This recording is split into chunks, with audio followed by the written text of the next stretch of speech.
Good morning and welcome to andBeyond Phinda Private Game Reserve. My name is Damon and behind the camera this morning we have Marcel. And we're talking very quietly because we've got a group of 3 white rhinos just over here that have started to feed out of the bushes towards us. Listen to them crunching on the grass.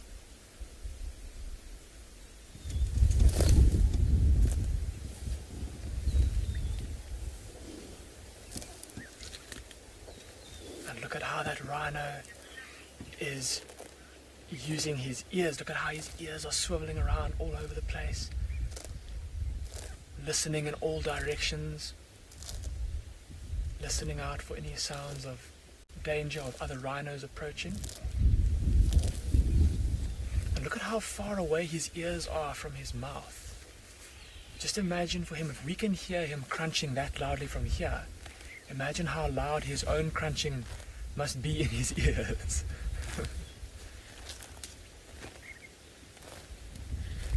And so an evolutionary adaptation to still be able to listen to his surroundings, having his ears so far from his mouth.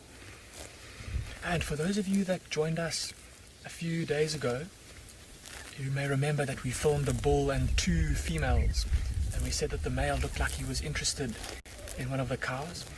We believe that this is the same trio, and so this bull is obviously still interested in one of these females and still following them. And looking at them now, they're feeding quite close to each other. So I think they're starting to warm to his advances and starting to accept his presence.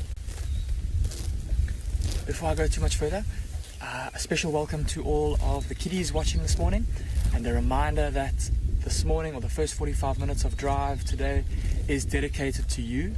And if you have any questions, please send them to us at kidsquestions@wildearth.tv.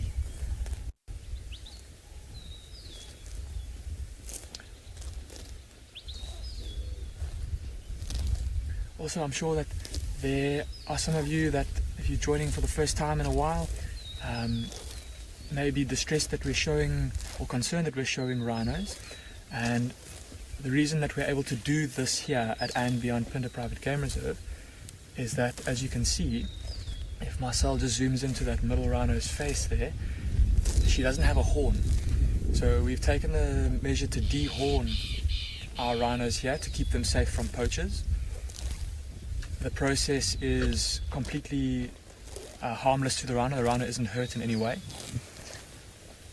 Another reason that we're able to do it is because of our very strong anti-poaching team, and also our massive involvement in the communities that surround us. So they help us to weed out the poachers and to keep them out from the reserve. Yo, look at the sun breaching. So we're gonna watch the sun come up over these rhinos for a bit, but in the meantime we're going to send you across to Tswalu in Juma so that she can say good morning to you.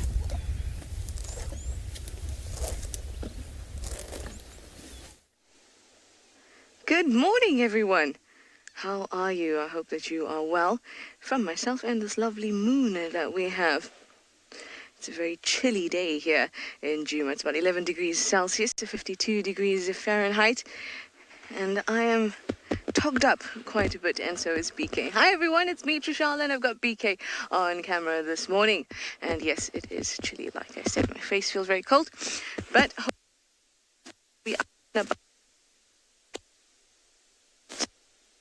we're going to catch that fun, hopefully. Been around Gallagher Pan area because I heard a couple Franklins that were shouting, but I went and had a look and cannot see anything just yet. So I'm going to head back towards quarantine, and I'm going to go south and maybe have a look at where the lions went after Little Gowrie. I was hoping that maybe they'd move northwards, which would mean that they would come into Juma. But we'll just have to have a look. Nobody checked yesterday, so I think that'll be a good idea.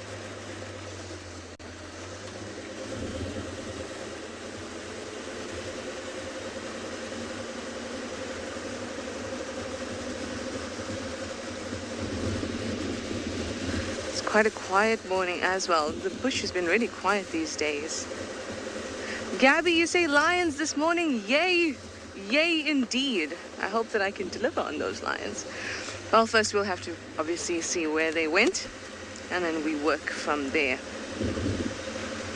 I love mornings. It always feels like there's so much potential. You'll have no idea what's going on in the nighttime. Well, I guess with the dam cam you have some idea, but still only in that particular area. You can find tracks, you can find new things to focus on depending on what tracks you find. So I really, really enjoy that.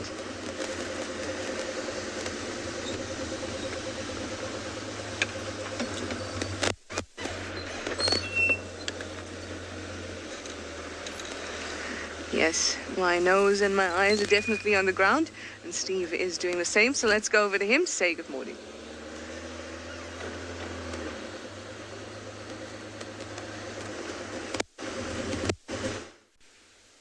Good morning, everybody. Welcome to Djuma Private Game Reserve in the Sabi Sands. We're currently sitting on the boundary. We have found tracks of that beautiful male hukumuri yesterday with his limp. We've tracked him to the boundary. Good morning. My name is Steve, joined by Cheetah on camera. And we've tracked him. He's come straight down here. And I'm just going to see where his tracks go to. They look like he's probably going to go straight across. And he's probably going to be looking for some water. That's his immediate concern, is water. So that is what we need to look for today. I don't know if you saw yesterday, but his right front foot is giving him a bit of trouble. Towards the end of drive, we said goodnight to him. We said goodnight to all of you. And he put his 2 feet in front. And there was no obvious flesh wound on the top that we could see. But he didn't move it again, and he did lick it a couple of times. So I think he's got what... Right there. Sure. He's got what we in South Africa call an anar. So, one of two things could have happened. He could have injured it in a fight with Mawati. Mawati could have bitten him. Also, he could have sprained it with all the antics that have been going on with those two boys. I don't know. It didn't look like they got into a proper altercation, but these front paws are used a lot by leopards. So this is... Oh, there's his tracks there. Cobalt, he does have an oopsie. And here are his tracks right here. And he's going into... oh, there's 2 male leopard tracks here. It's going to be interesting. The problem is this is Arethusa just here. We don't have access. We don't have access to Arethusa, but a little bit further up is some Mbili. So while we try to figure out what's gone on with these tracks and where this beautiful male leopard has gone to, Nikki at andBeyond and Ngala is up her mobile. He'd like to say good morning. Warm welcome to all the kids from around the world. It's such a cold morning. We at andBeyond and Ngala, and I'm Nikki, going to be the guide for this morning, and then with me on the camera is Owen. Now, as we carry on, I'll tell you what our plan is going to be soon, but I just wanted to show you the sunrise that we're experiencing at the moment. And what we want to do is just stop here, and we'll be quiet for a little while and hear if there's any signs or sounds of possibly lion or leopard this morning. I think that's how we're going to start our search, because it's nice and cool. There's a chance they might be near the river. There's also a chance they might be up in some of these areas. As soon as it warms up, they'll eventually move into a bit of shade. But I think for now, that's going to be our plan this morning. We're going to carry on and see if there's any signs of those 2 particular animals. And then also we have Rowan and Sean, as well as Eric, helping us track this morning. So they're going to go to the southern part of the reserve and some to the more eastern side and see if there's any sign of some of the other animals that we're also hoping to see, possibly wild dog, cheetah, herds of elephants, possibly buffalo. So those are just some of the options. I mean, if we do find the smaller things as well, we can definitely see if we can find them or see if we can see them.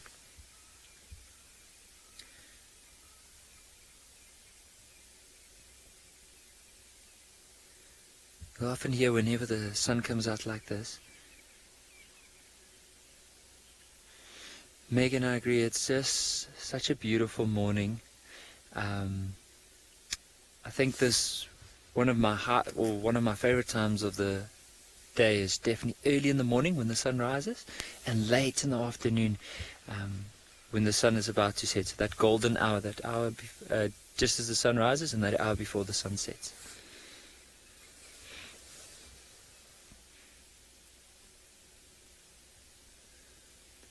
But I think what we'll do from here is, it's such a beautiful sunrise. I think let's make the most out of our time this morning, and let's carry on with this road. So we're going to travel all the way down.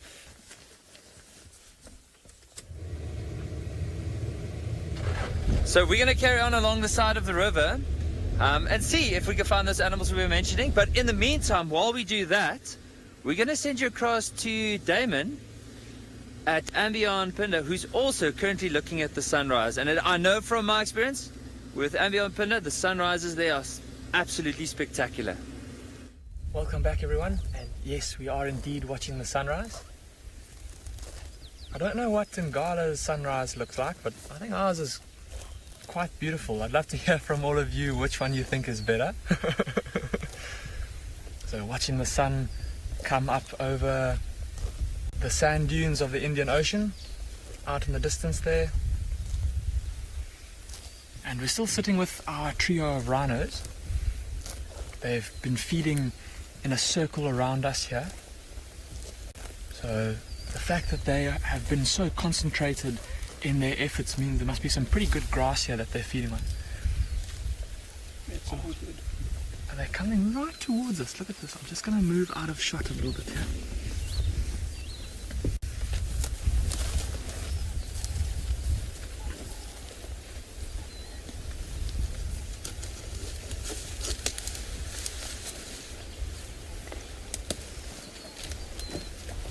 Listen to those crashing sounds as they scrape through the dry twigs. Noisy animals when they walk around. And of course, when you're this big, there's not too much that you've got to worry about in the way of predators, so you don't have to be super stealthy or super quiet when you walk around.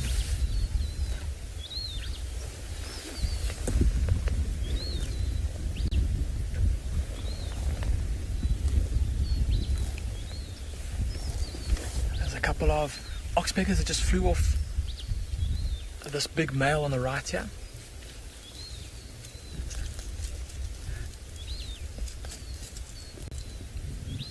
Look at that huge muscular back of his, just built like a big tank.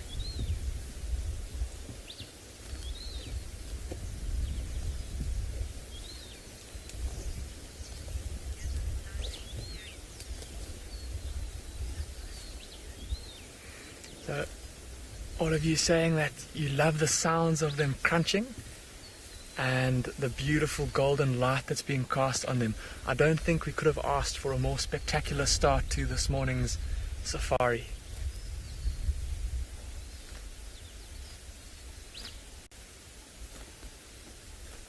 And it's quite nice for us that we've been able to find these rhinos now for a second time. And for those of you that have been following along, like I said, you may have remembered us when we filmed this bull and these two cows and how we were at that. Like I said, the fact that he's still with them means that he's definitely interested in one of them, and it seems like they're warming up to him, like I said earlier.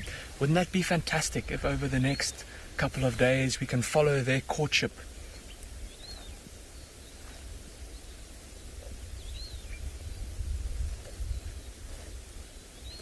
I know that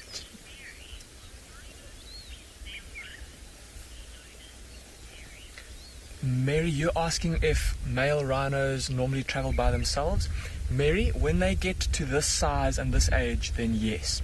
So this, looking at his size and, his size, it tells us that he's a fully grown adult male in his prime.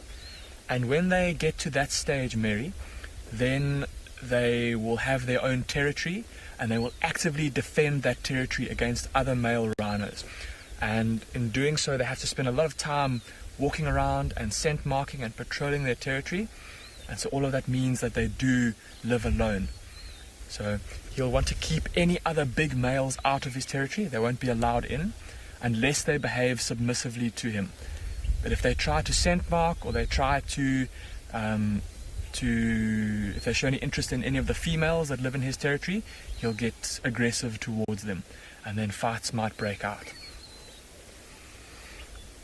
But yeah, so a big male rhino like this will typically be a loner. He might join up with females like this if he's looking to mate, or if there's a female that looks like she's ready to breed. He might also, just by chance, often patches of good grazing like this one here, where these rhinos are feeding, will often also bring rhinos together, and then you might get groups of, I've seen up to 14 rhinos in one group, just because of how good the grazing was in that particular area. And there were all kinds. There was a big bull, there were a couple of females with their youngsters, a couple of sub-adults, and they were all feeding peacefully together.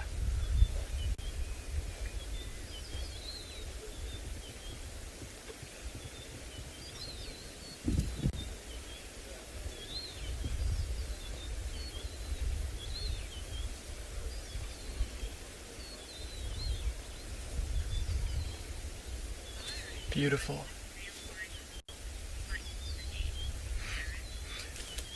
Byron, typically when white rhino bulls fight, if it's two big evenly matched males, they'll fight viciously. And in fact, I was just telling Marcel a couple of days ago, one of the other rangers showed me a photograph that he took of a white rhino bull that had had its face badly bruised. It looked like he'd been in a bar fight, and it was from a fight with another rhino.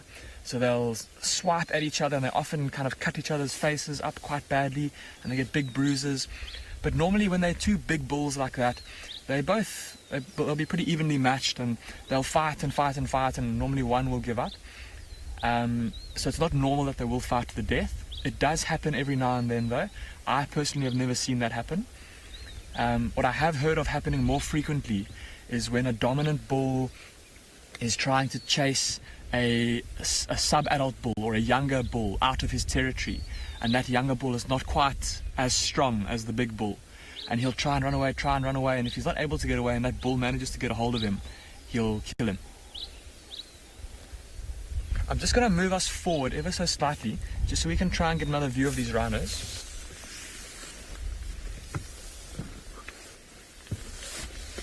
We're going to go along nice and slowly so we don't startle them.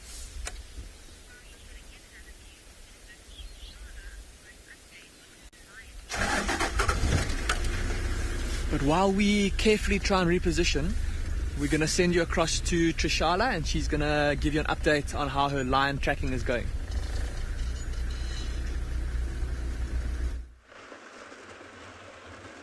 I am definitely lion tracking. I'm on the sudden bound now, and I've just switched off, and I'm just coasting a little bit so I can have a good look for tracks, and also so I can hear properly.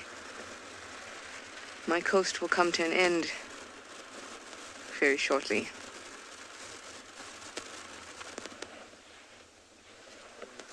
Doesn't it feel awkward when that happens? It does to me, at least. Well, I'm seeing no tracks, but I'm going to check all the way up to Chitwa.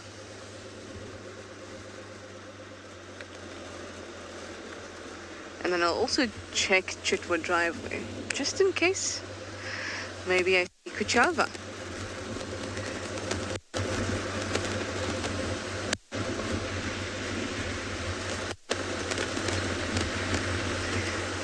So yesterday,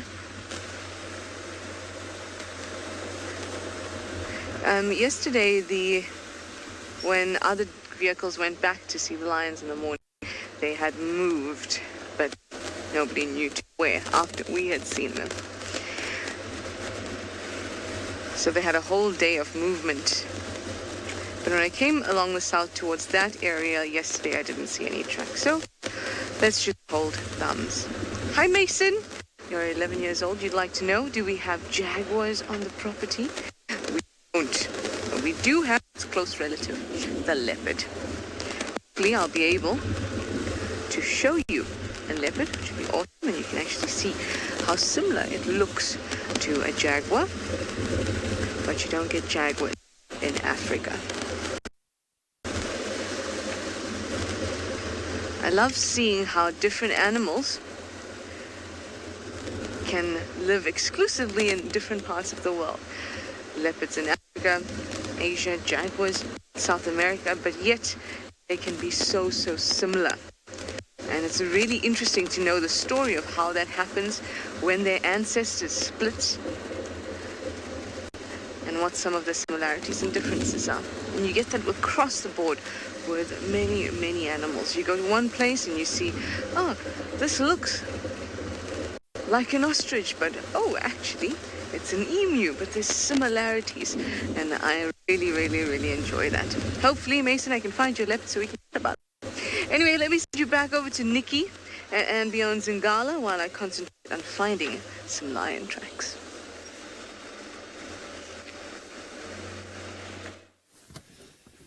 So we just found a small herd of elephants. Now they are moving a little bit into a dense area, but there is a gap. And what we're hoping for is that we'll be able to see them moving through that gap. There we go.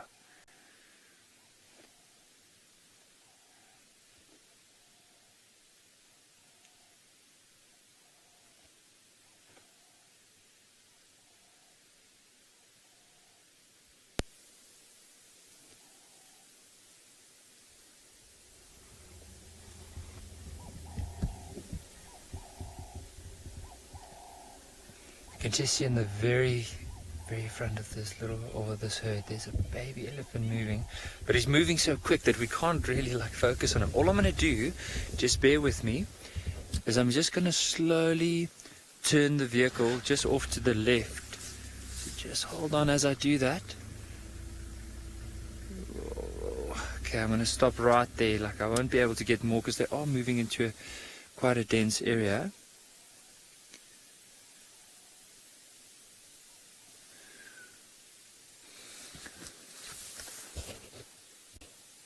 So it looks like this herd is there's only 3 elephants here. So I thought there might have been a little bit more, but it's a young-ish calf and then 2 females that are moving together. And I wonder if it's not part of a bigger herd, and the thing is they might have separated as they were feeding and now they're going to join up again. Probably that's why they're moving so quickly. Now, we can't see them anymore. I think from here on they'll probably start heading off up in that direction. But I think while we're here, I want to just make use of this opportunity just to show you more or less where we're going to be exploring this morning. So just to show you where we are. So we are currently right over here in the river. So right over there. So what we're going to do from here is we're going to explore this whole section here looking for possibly lion and leopard. But then what we're going to do from there, as soon as it starts warming up, we'll start focusing on the open areas on this side of the reserve. So this is basically where we're going to be spending most of our time. And as we go through a different habitat, we'll try to tell you what we're looking out for in that particular habitat and why that particular animal. And so hopefully we can all learn a little bit more about the behavior as we go along. But it is a beautiful morning. Nice and cool. And there's some fresh elephant dung in the road. Butterfly, I'm glad you enjoy the book. I'll make sure that I'll get it out more regularly. I'm just going to lower my head just to show everyone the elephant dung, right in front of the vehicle. Oh, I think the vehicle might be blocking it. But it is super fresh. There's actually a bit of steam coming out of it. I asked Owen if he'll check it. He still doesn't want to.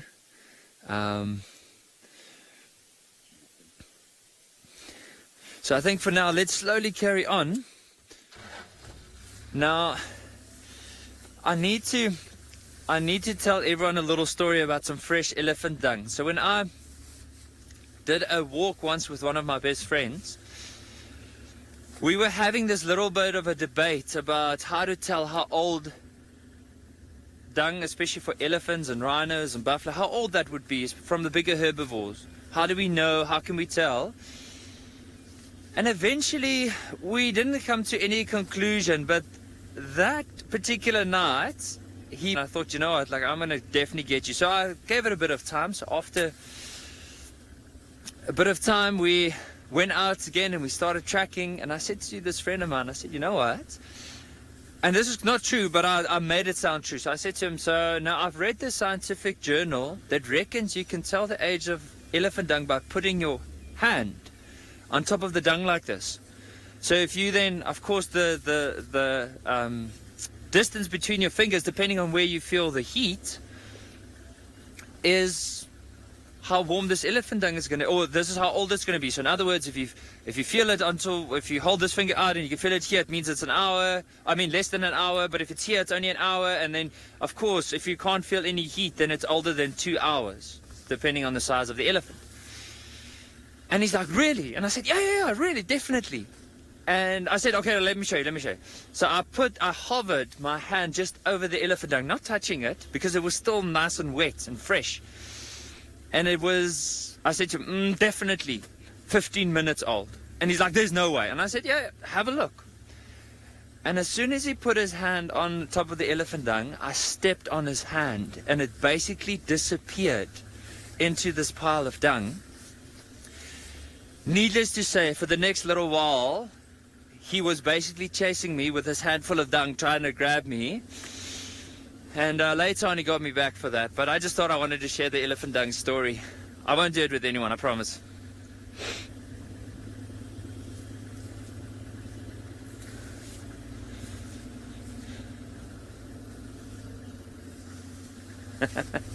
Sammy, I also thought it was quite you at the time, but it was pretty funny.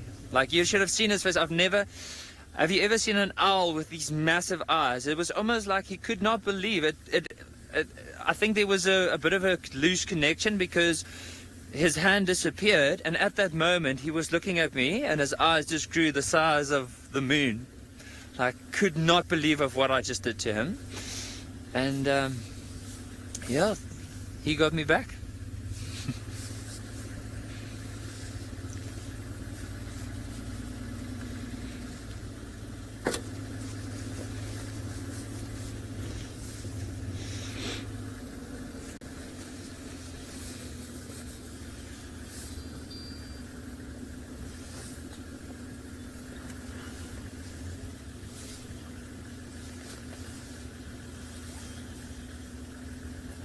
So I think while we're carrying on looking out for those animals we mentioned earlier, we're going to send you across to Damon at andBeyond Phinda, looking at those beautiful rhino.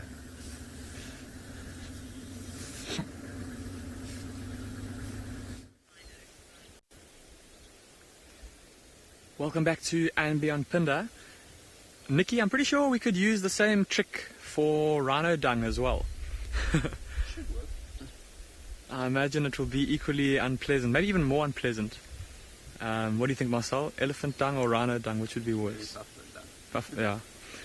So we're still with these rhinos. The two females have gone off into the bush beyond where this male is. He's still trailing along behind him, still following at a distance, and still actively feeding as he goes, using the cool temperatures of this morning to get in as much feeding as he possibly can.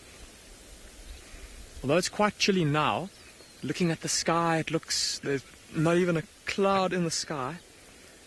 And so I think once the sun gets up, it's going to get really, really hot.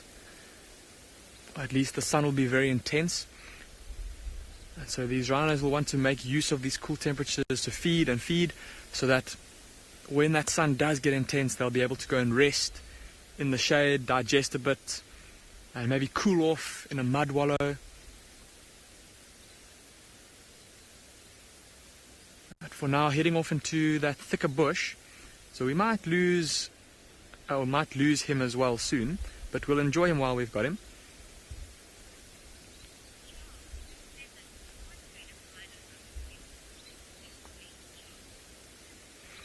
Charles, who's 7 years old, you're asking if rhinos are exclusively herbivores. Charles, yes they are.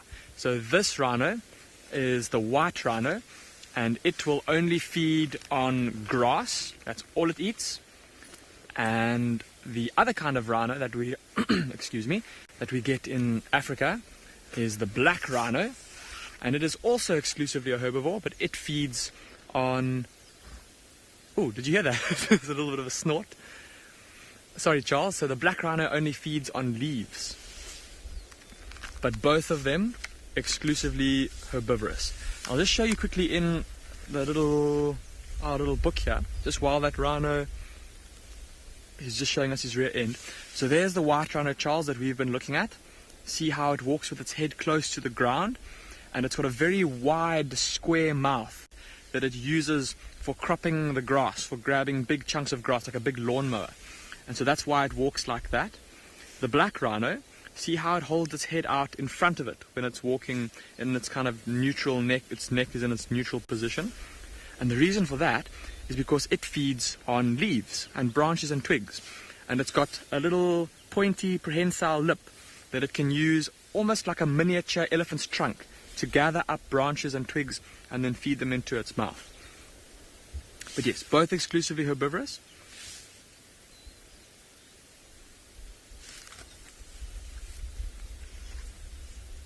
So we've now unfortunately lost this rhino. He's gone off into the bushes there.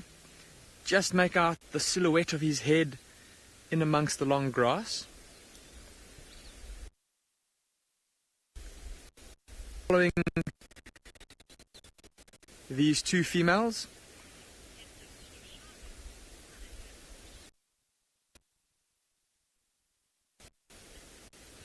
And go and see what else we can find for the morning. In the meantime, though, we'll send you across to Tswalu on Juma, who also has a large grey herbivore.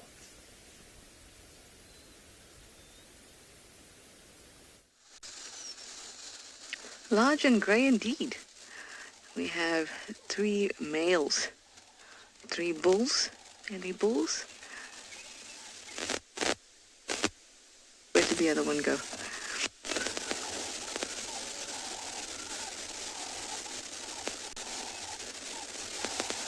They were staying very still and listening.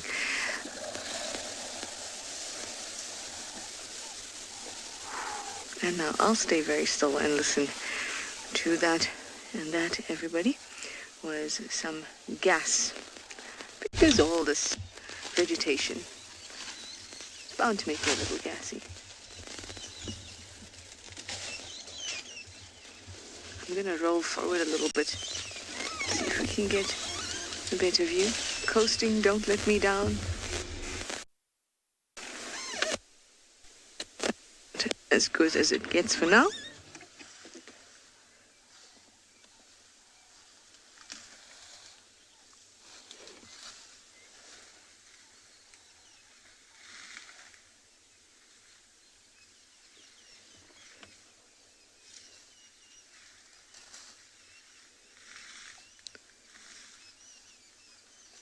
What a beautiful sound for the morning. Dora, you say you love these elephants. I do too, Dora. Now they're just... Ooh.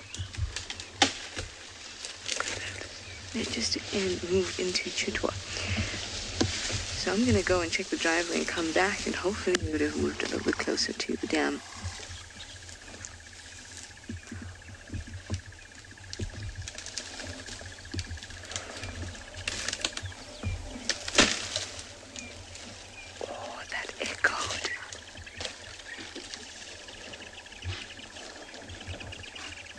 Alarm call. Let's move.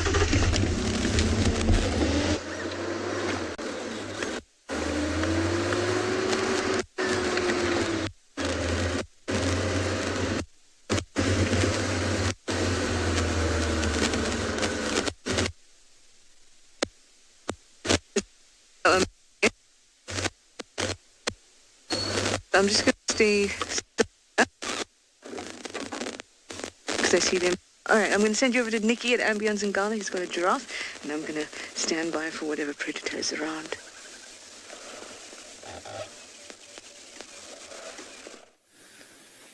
So we just found, just after that bit of elephant dung and the story, we found these 2 giraffes just near the bank of the river.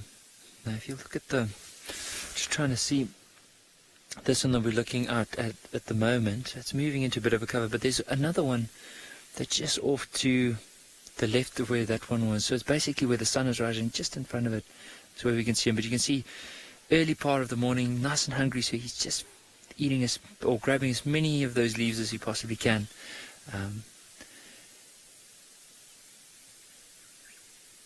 You might just see with a bit of a backlight on it how he sometimes stretches that long tongue to wrap it around the branches and then carefully pull it off and then take it into his mouth.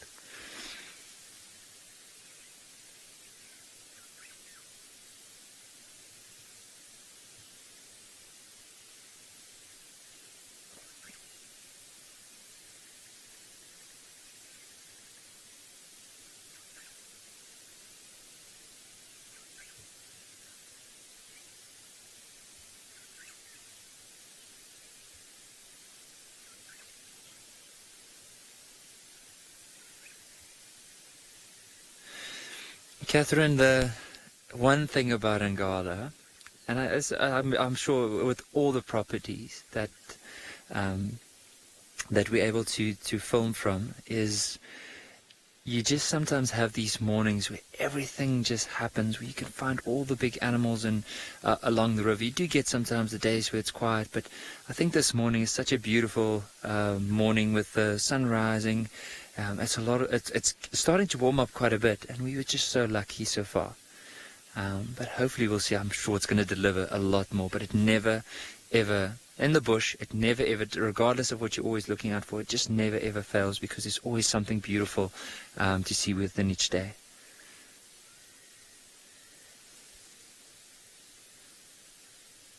You can see this one's very, very curious. Just have a look at the long eyelashes on that.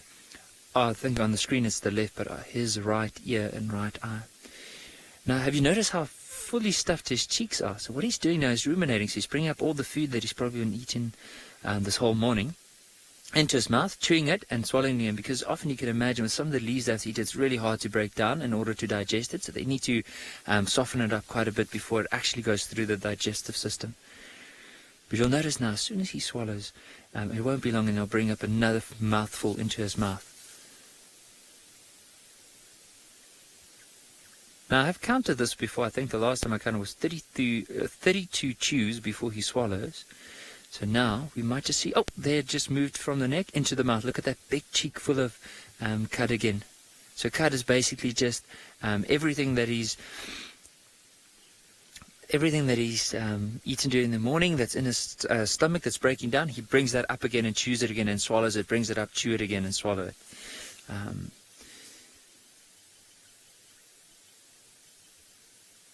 Just have a look at both of them together there. Now it only looks like it might be just two males that are together, but the thing about giraffes is it's very interesting. They never form a permanent herd structure. They form something that's known as a temporary association. So in other words, if I can use an example on this, so let's say there's 10 giraffes, then 2 would move out and 5 would move in, and 7 would move out and 1 would move in. So there's constant movement of members within a herd. And then of course the males often then fight, of course, for mating rights with those females. But you'll notice these two are actually males, and how I know that is if you look at this one's horns. I know it's hard with the light to see it properly, but you'll notice it looks like it's quite thick, the horns at the top, but also at the very, very end of it, it looks like it's bald. And because of them fighting each other through that behavior known as necking, whenever they hit each other, it rubs down that hair, and eventually they have these bald tufts. And often, of course, the older the male is and the more fights he's been in, the more worn down those horns would be.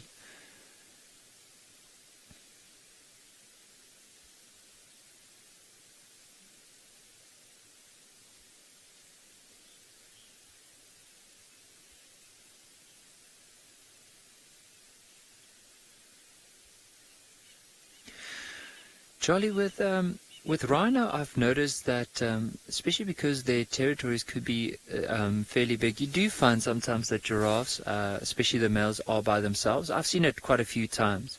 But then the younger males, so it's more the older males that tend to be by themselves, but the younger males, like these ones here, just based on their size. And I know it's a bit hard to judge on the screen, but for us, just judging their size and also the scars around the face, we can see that they probably not some of the biggest males that we've seen in the area, and because of that, they still group together. And you can imagine with this area as well, there's quite a few lions in the area, so for them, even though they are so big, they could be a potential meal for a big pride of lions, and therefore, by sticking together, there is that safety in numbers.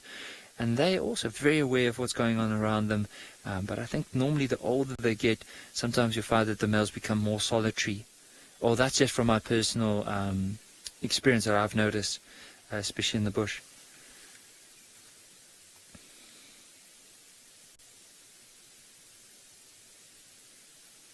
Oh, now how's the view from that side? Do you want me to move slightly forward, or you can still see?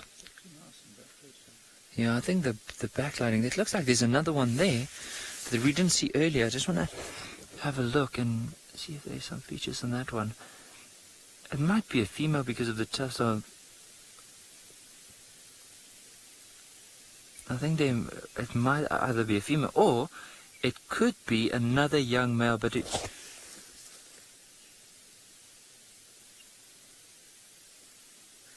I agree. I think all of us, early on I thought might be just the young male, but I think it could be a female.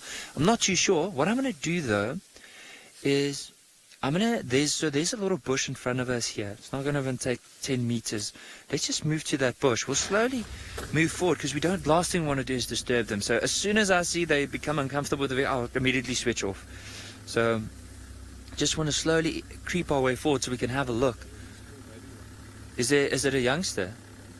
It does look like a youngster.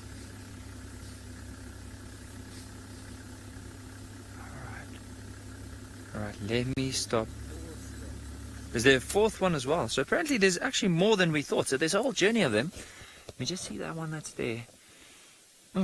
It's just so hard to see because currently we're looking into the sun and I can't see either if this is young female or male. But what I'm thinking is if there's some more around, there might be a whole group of them. So it could be some males and females, and these younger males were probably just on the outskirts. Okay, let's have a look now. Oh, that youngster with the bit of fluff on or like all that hair on the ossicones is also a young male. I think he's just so young that you can't really see the bald patches as of yet. And what I've noticed is that normally the bald patches, you only start seeing it from around about, I think from 16 years onwards. And that's when they often start necking each other, like just fighting the youngsters and they'll start necking each other. And it's only when they get to like 22, 23 is when they go into these quite massive fights between the males. You can even, so have a look. I don't know if you'll be able to see it on the screen, but Owen says that when you look closely, you might even see the steam of its breath as it's breathing. Look at that.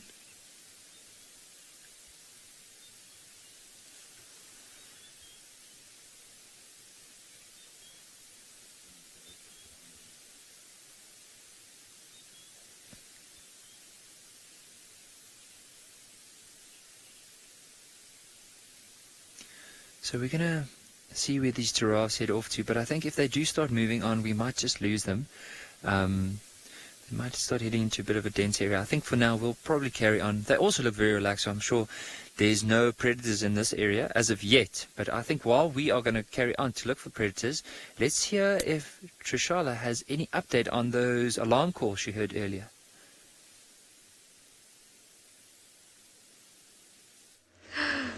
Trish finds nothing. So those impala actually moved into Torchwood, which is not very helpful for us.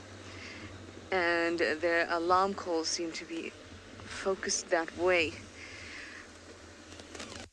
Nothing just yet. I'm still keeping an ear out. I've come back round to the same spot where he's.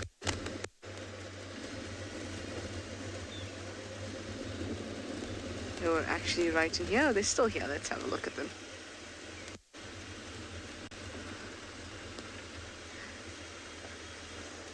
And then we can sit and watch. Listening for more alarm calls. Sorry, boys. I rushed off. But there they are. Our two beautiful bowls. Well, guys, this draws an end to our dedicated kids session. And now we invite all our other viewers to come on board, grab a seat, and come on safari with us. You can send your questions and your comments using the hashtag WildEarth or the YouTube chat stream.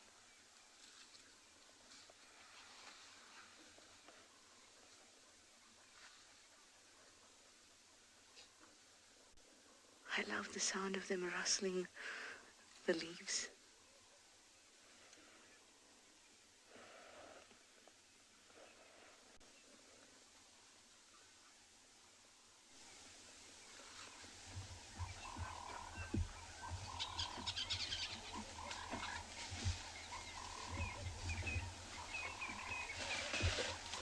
It's almost, dare I say, noisy this morning.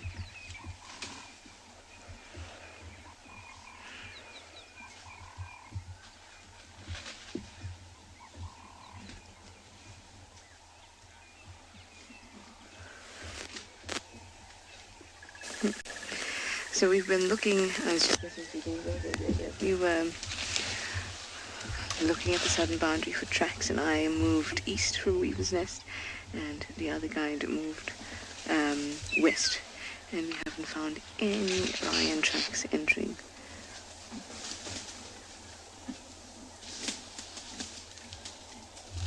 That's okay. Maybe it's a leopard kind of day. What I love about the morning is that you just don't know. In fact, the afternoon too. Anytime that you go out in the bush, you will never know what the bush feels like giving you today. Okay, so you say it is a very noisy morning. It is. Lots and lots of leaves rustling about, birds chirping. There were some drongos in the back squeaking along and having a little fight. There were some hardy doves, Cape turtle doves, francolins, all giving it a shout, belting it out for the morning.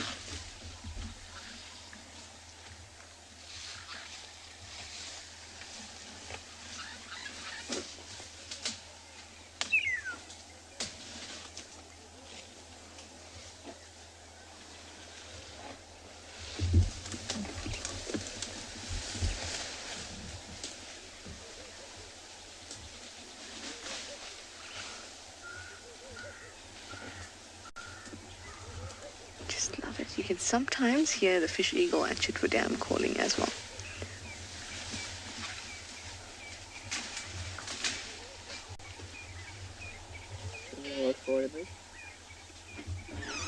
Let's try. They're in quite a dense little Combretum woodland patch here.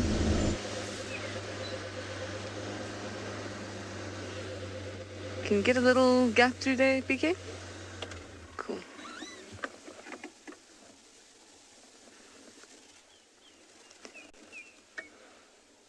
I love to just sit and listen sometimes because that's how you get most of your clues and direction out here.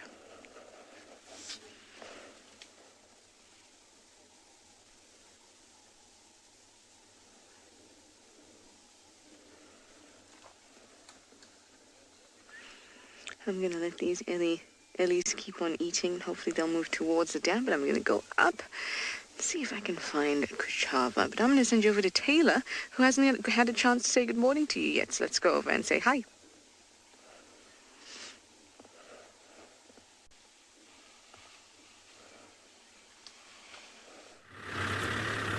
Good morning, and as Trishala said, my name is Taylor, and on camera with me today is Gert, and we are driving around on Pridelands, which is just outside of Hoedspruit.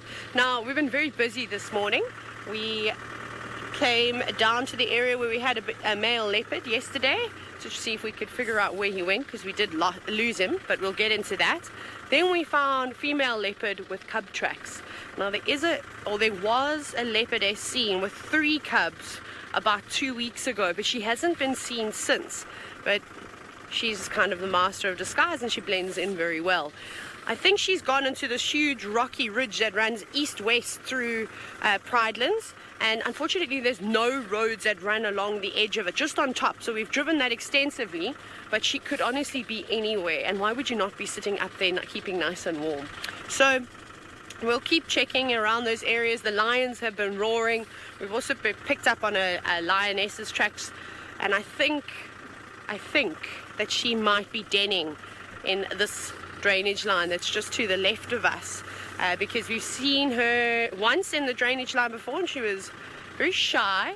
And then we've also seen her, I'm going to show you some tracks here. And then we've also seen her tracks coming in and out of this area fairly often. I'm going to jump out of the vehicle very quickly, just to the other side. So basically, it's just very suspicious that the same one lioness constantly keeps going in the same direction. We'll put this in a pocket. So I don't know why I only have one glove on this morning. Anyways, so where is a decent track? I've actually driven all over them. But anyways, I'll show you here. There was a lion that basically, she walked here and she's following. I don't know, can you see the buffalo tracks nicely? There's basically two tracks here. One where my hand is, it might be a little bit difficult, and then there's a buffalo track just to the left. So this cat has come walking all the way along here and gone in this direction. Now, we've done extensive loops around, but haven't successfully found anything just yet. But I did hear some more lions roaring in the east, so I think we're going to head to the big open plains and see what's happening down that side. But yesterday I looked and I saw all your screenshots, so thank you so much. Sorry, I'm just going to answer a call. Hello? The director's calling me. Oh, sorry. Wrong call. Someone else tried to phone me. So basically, what was I going to tell you? That male leopard, I found out some information about him. I'm not sure if I'm still live. There's Emma. Sorry, Emma. I apologize. Am I still alive? Okay, perfect. Great. So we're just going to bumble along this road and I'm just going to keep searching here. Actually, I might stop and we'll listen. That male leopard that we found yesterday was really cool. We went back and we couldn't find him. He also went up in the direction of that rocky ridge. So I know how thick that block is now. But hopefully we'll be able to put some little loop roads in there at some point. Had a closer look at him, which was really awesome. And he seems to be slightly older. And then somebody actually sent me a message saying that they've seen this leopard before, which is quite cool. So I don't really know how old he is. These leopards haven't been followed extensively, but I would say maybe he's about 7 or so. He has got a very pinkish nose, and when I zoomed in on a picture of his teeth, they actually were quite yellow, but they're still in good nick. But anyways, we'll figure it out. But we're going to call him the Shimungwe male, which is Battalier in Shanghai, essentially, because that's where he likes to hang around on that road. But off you go across back to the Sabi sands with Steve, and he's looking at probably one of the funnier animals in the bush. Well, indeed, these are some of the funniest around. The brindled gnu. Just such wonderful light. We found them here. Oh, is that a kudu behind them? Oh, it is a kudu. A kudu's just photobombed the shot. I was talking about kudu and nyala yesterday being camouflaged, except when they walk out in the open, and there you could clearly see how uncamouflaged that kudu was. But anyway, everybody, we've spent some time, and the tracks of Hukumuri have definitely gone into Arathusa. We went to go check the closest watering point, because that would be the primary reason for him limping away, and he wasn't there. So we've come back onto Fuetela, and now we found this wonderful family of gnus that are enjoying some leisurely breakfast.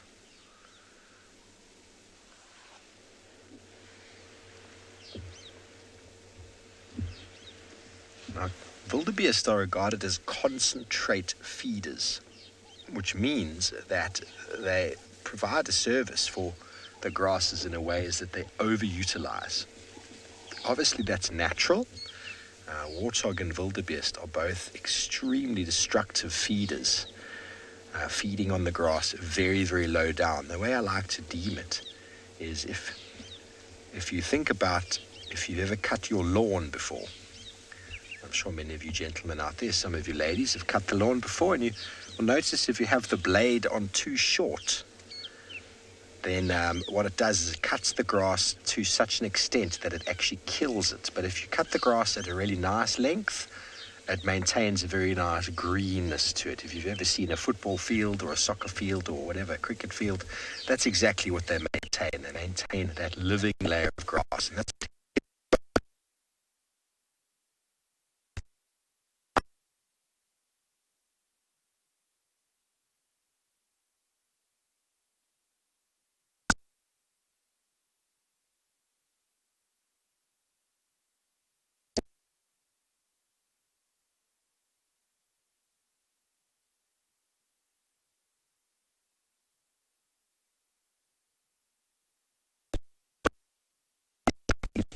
from an ecological point of view, a natural process, but if warthog or wildebeest numbers are too high and too concentrated in an area, often due to reserves, fences, we're sorry about any breakup that's happened there. I hope you're all back and sitting firmly with us with a cup of coffee.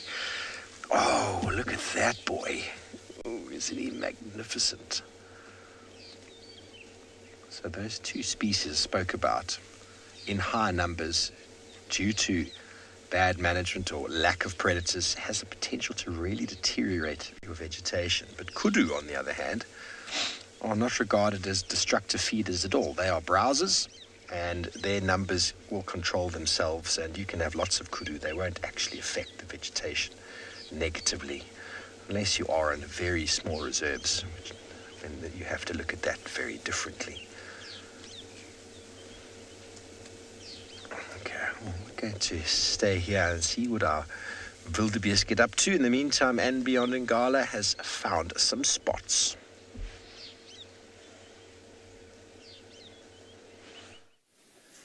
So, how lucky are we? We just found a leopard this morning. It looks like might be the Makoti male. We haven't had a good look yet, but remember the giraffes we were earlier with?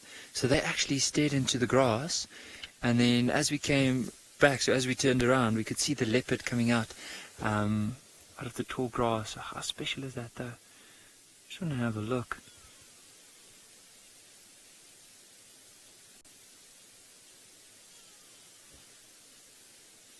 It might be him. Let's go around and see if we can get another glimpse of him. There's a big tree there, so who knows? Maybe this leopard might start heading up in the tree.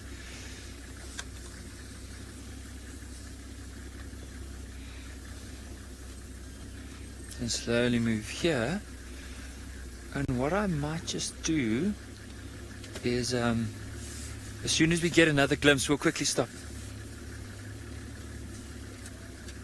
MG, and I agree with you. It's just, how beautiful is this? It just makes me just so excited. Okay, I'm going to quickly stop here. I think it is the Makoti male. Sorry, let me just get my head out of the way here. There he goes.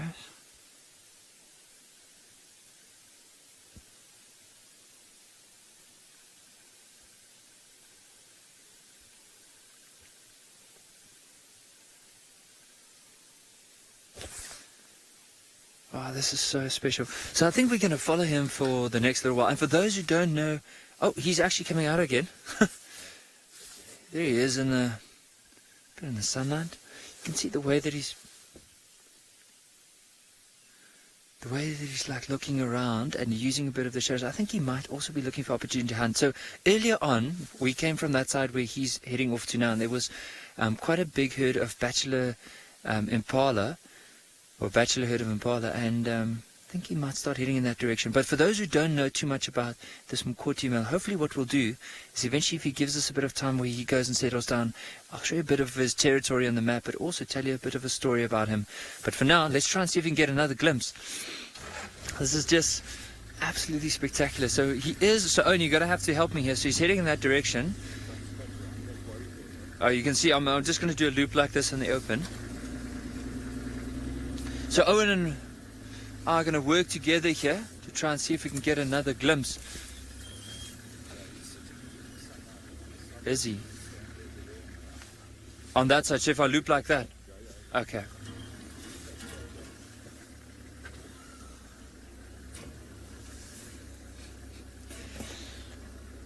Sarah, with Ngala, sometimes we're very lucky in the sense that they'll move onto the road. So you find that they'll just move onto the road and use the road to move from one area to another, or possibly a game trail, and then we can see the tracks. I just want to quickly have a look, and oh yeah, look through here. I'm just going to go because this view is going to be so beautiful, especially with the sunlight on them. So let me just try and move around.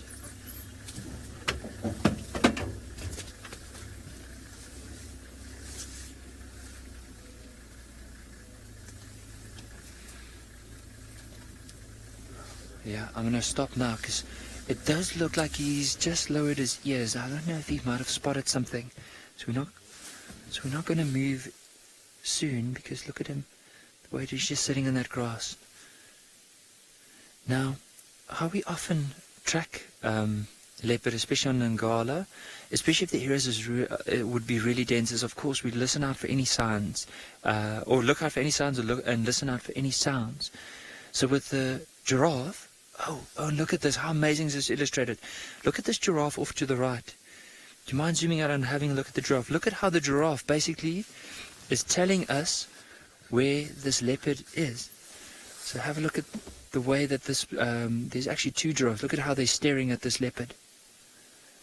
And that's one way of finding animals in a dense area. You'll just see the giraffe staring in an area, and if they move back and look back into that area, move back and look back again, then you know there has to be something there, because they won't just do it if there's any impala or anything else. But those are the same giraffe that we spotted this morning, and they actually helped us to find this leopard now. But then, of course, another way, especially in a dense area, to track is basically trying to see how the grass has been flattened. But, of course, that takes quite a bit of skill. Just look at when he moves now, that little bit of white at the end of the tail.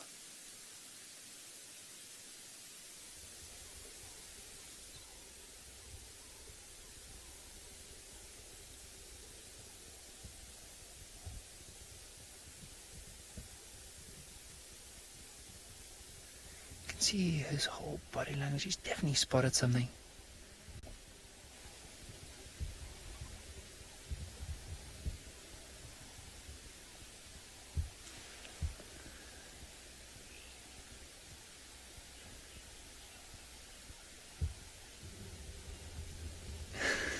Susan, I agree. How special though. I mean, for some people, giraffe definitely their favorite. For others, of course, the whole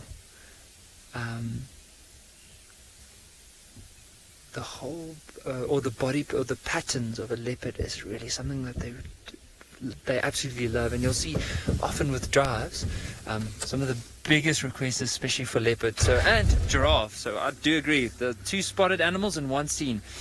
So let's just move a slight bit forward.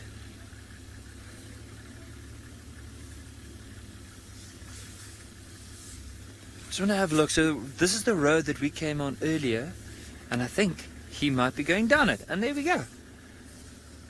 So I'm just going to move like this. There he goes.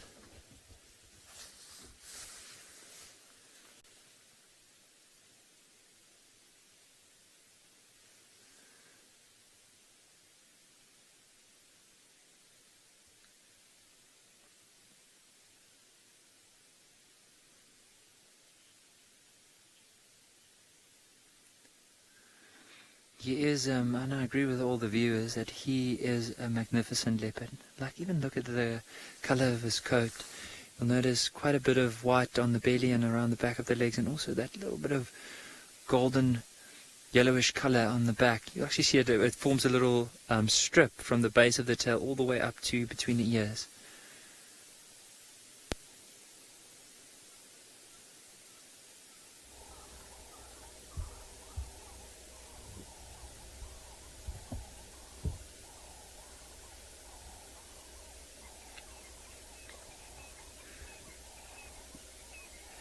So the one thing about whenever you move in the bush, it's and you want to make sure that you don't surprise an animal, or that you're as aware as you possibly can be, is you have to walk and then stop and listen out, scan. You try and use all your senses, like hear if you can hear anything moving in the grass, maybe smell there could be some elephants around, or possibly impala. For him now, it would be impala that he's most likely looking out for.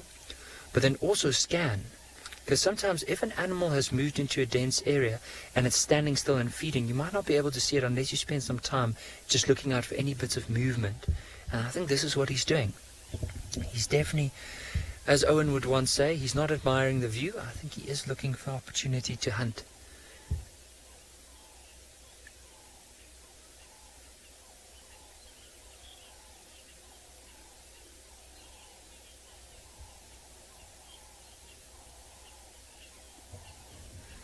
So I think while we spend some time with him and just see where he might head off to, we're going to send you back to Tswalu, because apparently she has some beautiful giraffes staring to the view.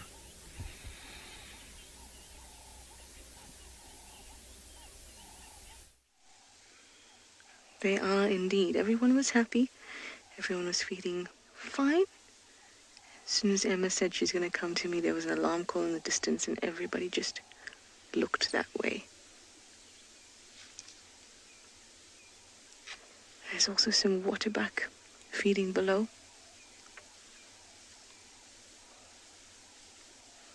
Hello, little waterback.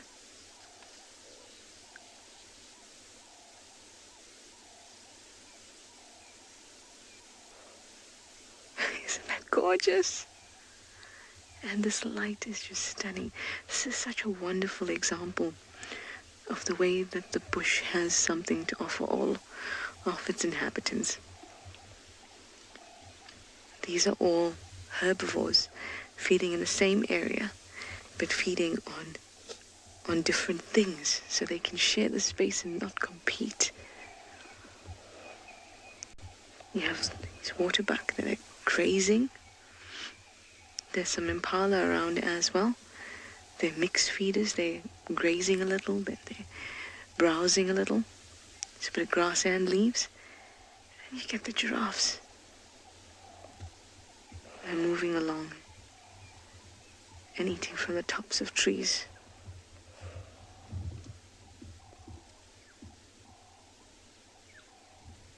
It's a really gorgeous scene.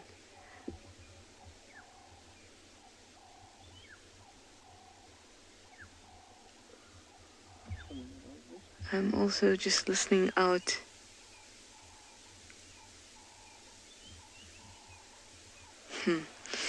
I think I might just leave these guys for now and drive out onto Critter Freak. You say, what a peaceful scene. It certainly is a peaceful scene. Let me try and give you one last glimpse of this peaceful scene.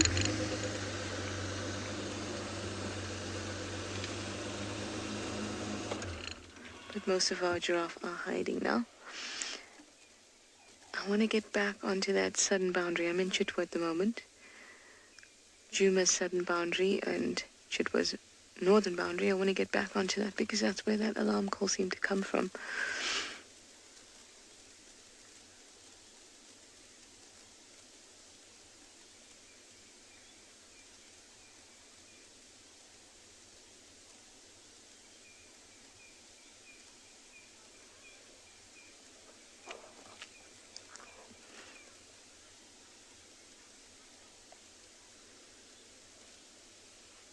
Stunning. I'm so glad I could have shared this really pretty winter scene.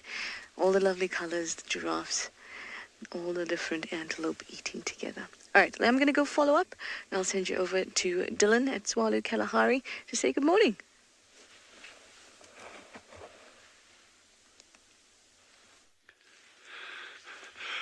Good morning, everyone. Again from another magical day at Tswalu Kalahari.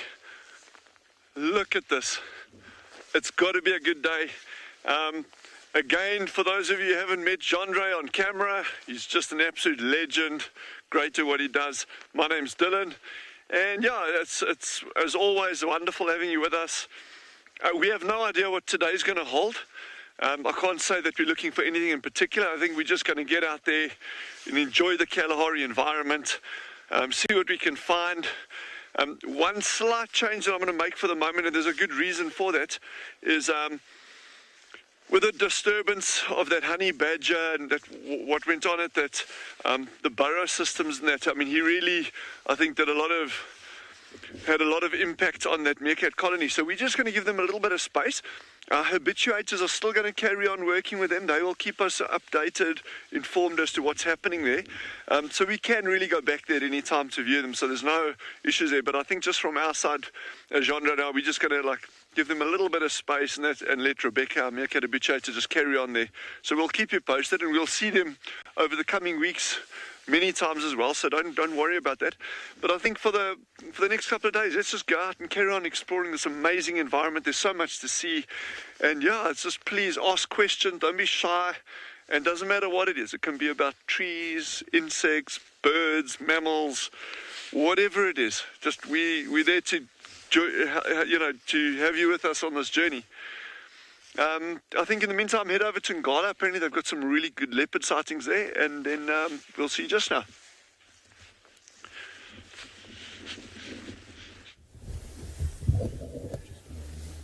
So this leopard's just gone into this dense area, but you might see the tail there. You see the movement of the tail. I think what he's doing, there is an open area that he's heading off to, so I'm just going to slowly push forward. There's an opening in front of us, and then hopefully we'll be able to see where he's off to. So, on that note, let's go forward a bit. There he goes. Yeah, I saw him there. So there's he's actually decided to move into a bit of a denser area, so we're just going to slowly move forward, and hopefully we'll be able to see as he's moving he's actually moving from the right to the left now.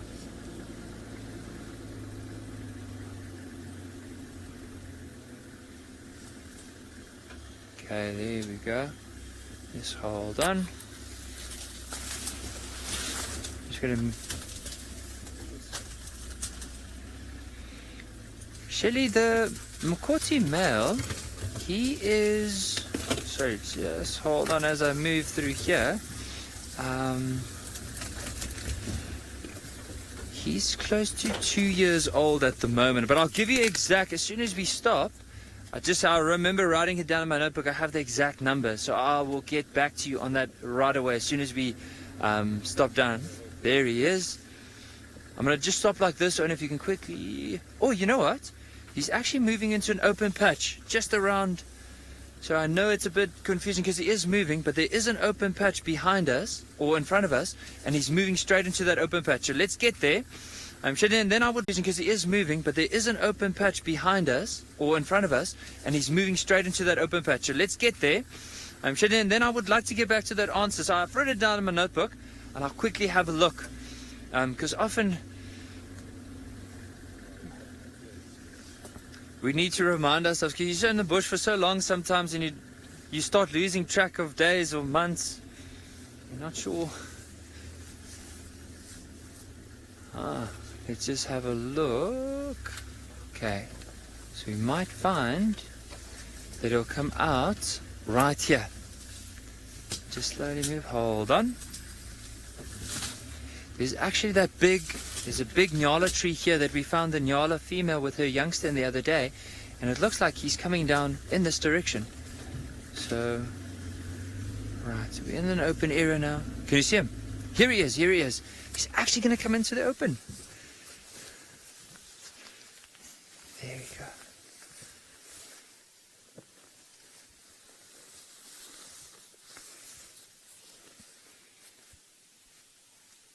Okay. Now he's playing hide and seek. Let's just give him some time. There he goes.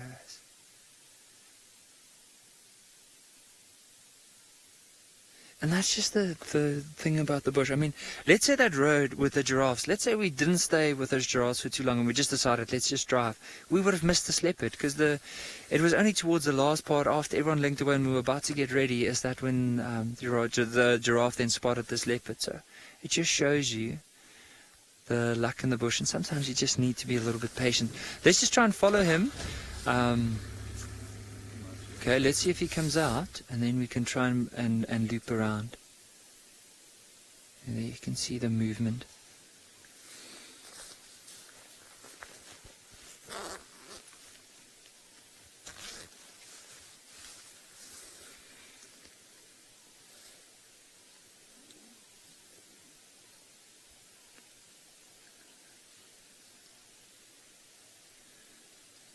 Anna Maria, I agree with you. He is such an amazing leopard.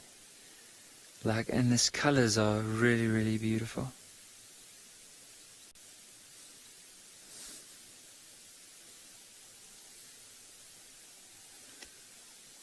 Let's just spend some time here and see where he's off to.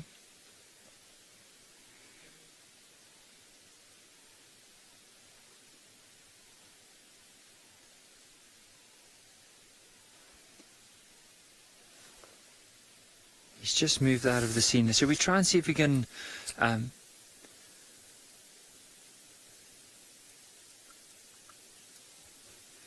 so I think while we're carrying on, we're going to see if we can get another glimpse, and hopefully as soon as he stops down, we'll have a look at his age. But while we do that, we're going to send you across back to Dylan at Tswalu Kalahari with those meerkats. Oh, I think he's looking at something on the ground. I couldn't hear the last part.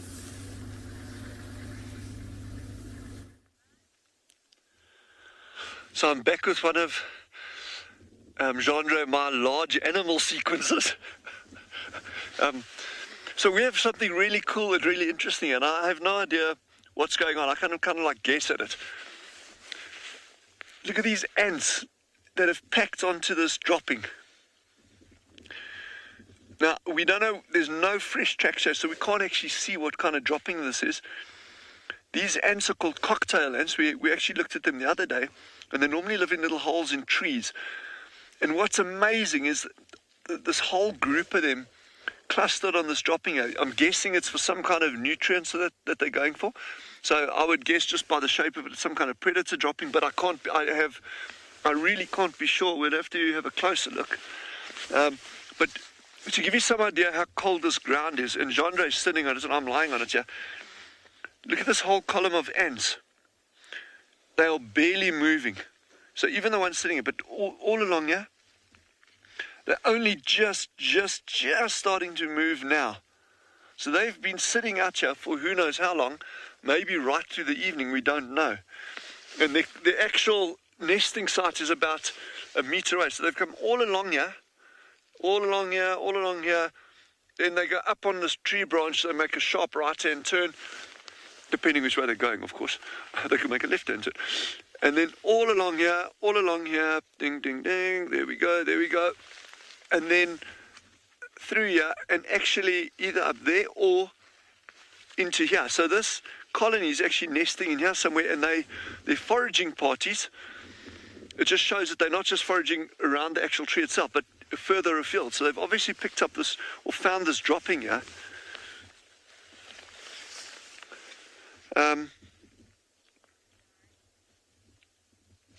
So we're not, sorry, I just lost signal there a little bit. So it's just amazing to show you, and in fact, when you look at animals' tracks, we might look at some tracks every now and again in the other guides, but you don't think of insects as leaving tracks.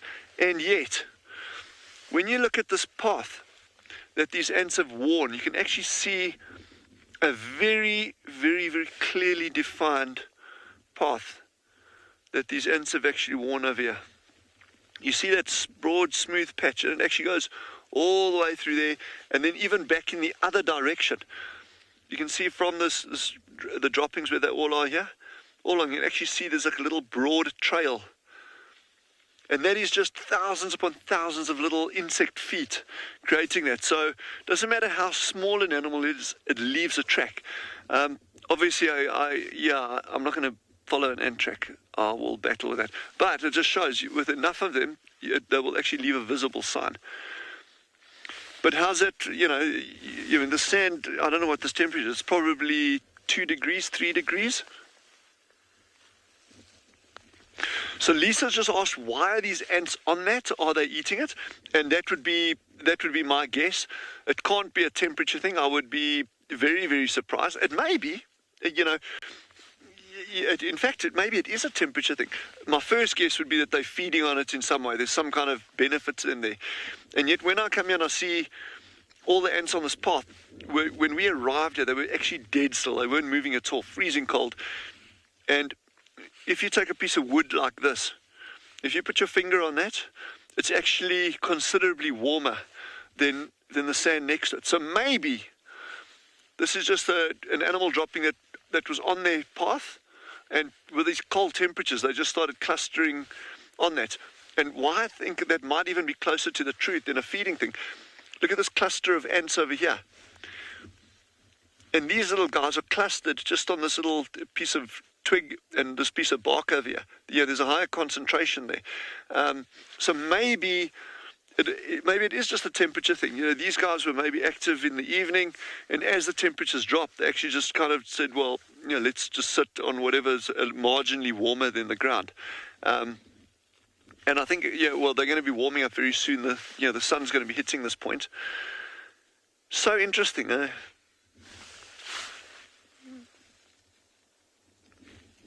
I'm trying to figure out what that is. Sorry, these are called cocktail ants. You see the way they stick their abdomen up? They cock it up like that. That's why they're called cocktail ants. Some of them do it. They'll do it when it gets a little bit warmer. But in the meantime, I think head over to Nikki and the leopard sighting.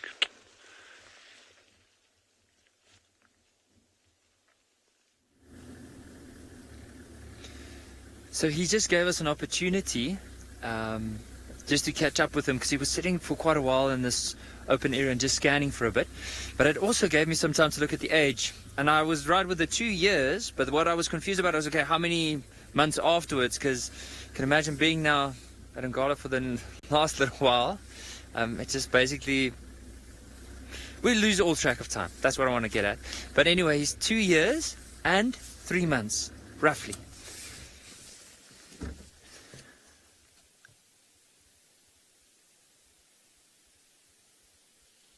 This guy.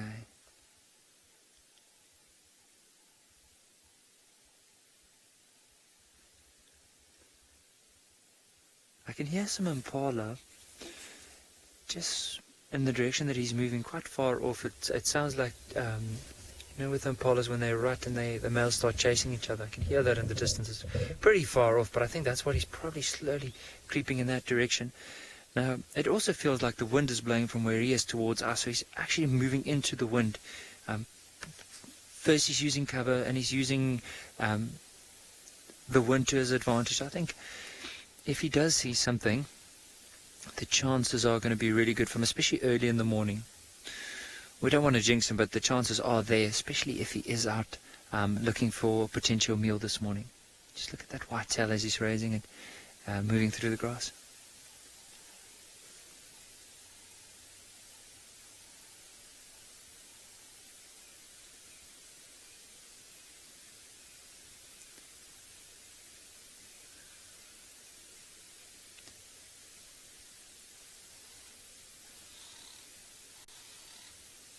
See how it's just moving, scanning, carrying on. And the thing is with him, even though he's still a very young leopard, he is so, I think, since his mom passed away, like him and his brother really had to learn how to survive, and quickly, in order to ensure that just to ensure their survival. You can, I'm stumbling this morning with all my words. I think it's because I didn't have my cup of coffee. But so, for him, he had to build quite a lot of experience from a very young age. And even now, the way that he's moving, listening, like carrying on, using a bit of cover, tells us that he has quite a bit of experience, especially for such a young leopard.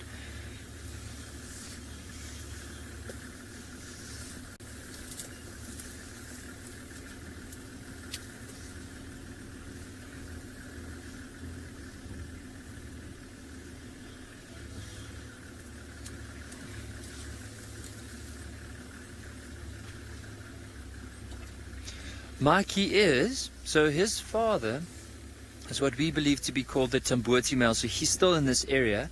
But you'll also notice from him, he's not moving and scent marking his area at all. So I think because of that, as soon as he starts becoming more dominant, he starts scent marking. And this is the thing, he might start scent marking here. So I'm just going to quickly stop and ask Owen to focus on this tree. So he has been smelling the tree. Let's see if he's picking up his tail. No, he didn't pick up his tail at all. So that's one of the good things. As soon as he starts becoming more dominant and he starts scent marking in this area, that's when his father would most likely push him off. But because he hasn't done it and he's keeping a low profile, I think that's why he's being tolerated within this area.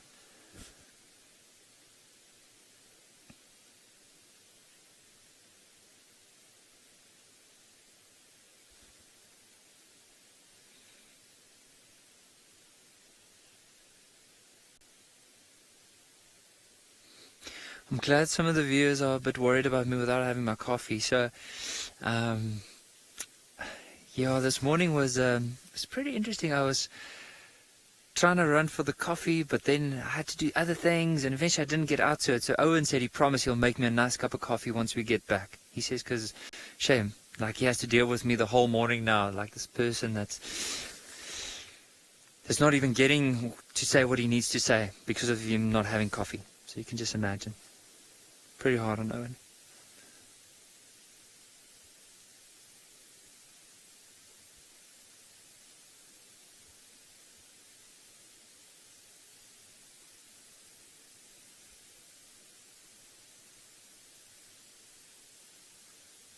Alright, I think what we'll do from here,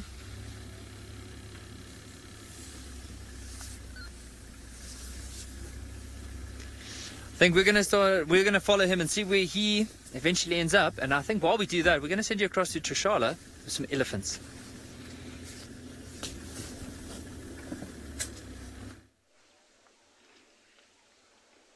I am enjoying these elephants. We're at Buffelshoek Dam, and you know, I love having elephants at Buffelshoek Dam. So we're just going to sit back, relax, and enjoy the sounds and the sights.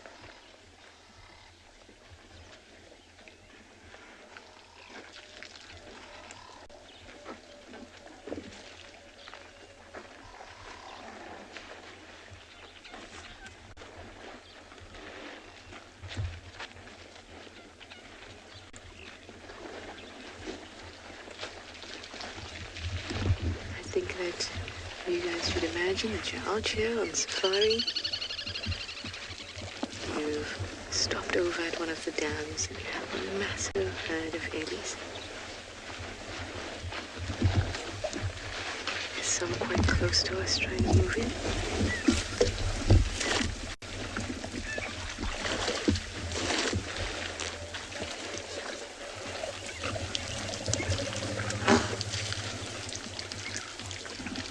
About 25 individuals.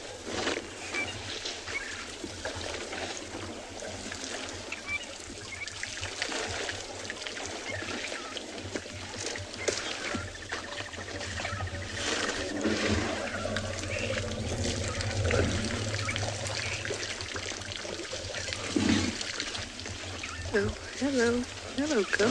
It's okay. Someone's coming to say hi. Maybe while you're sitting in your safari vehicle, you also get a little head shake.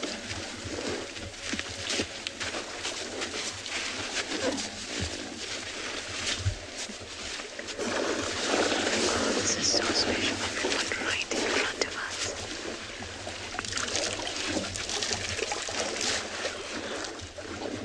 If you enjoy these sights and sounds and enjoy being in safari, even if you can't physically be here, please do follow some of the prompts on the screen now and help support us so we can continue to bring this into your living room.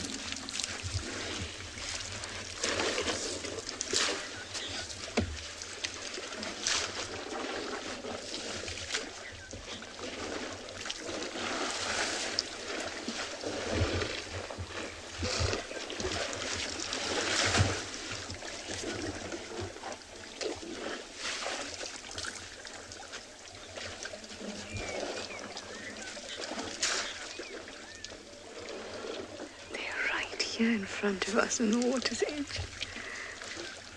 It's almost so close it's difficult to show. Oh no, we have some playfulness going on.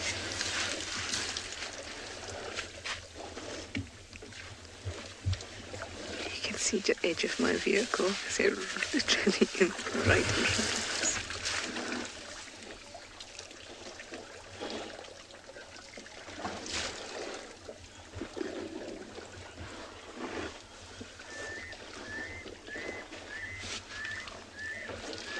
Younger individuals are a little cautious.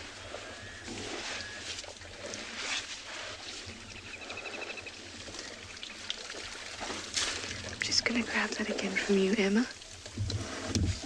It's so noisy here.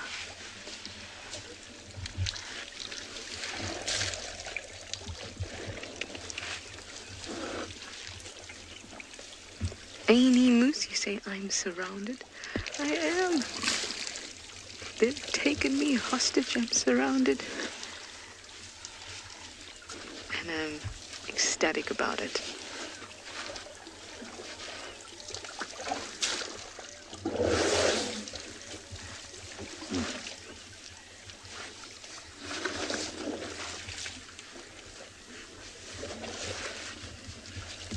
I feel so honored that these elephants feel comfortable enough to bring their youngsters along my car and have fun just in front of me.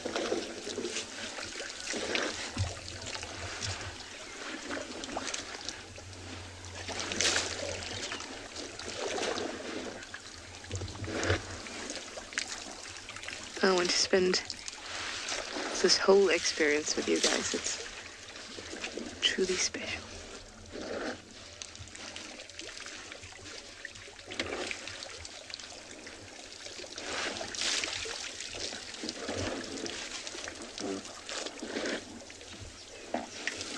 Sassy Cassie, so now you're just imagining swimming with elephants?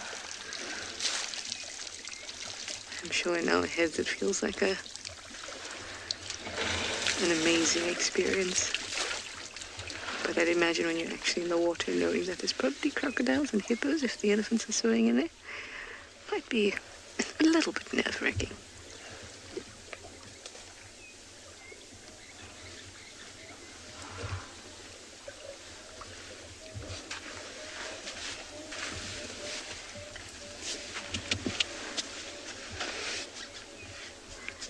This female here has half an ear. Can you see that? Seems like a very old injury. It's healed up very well.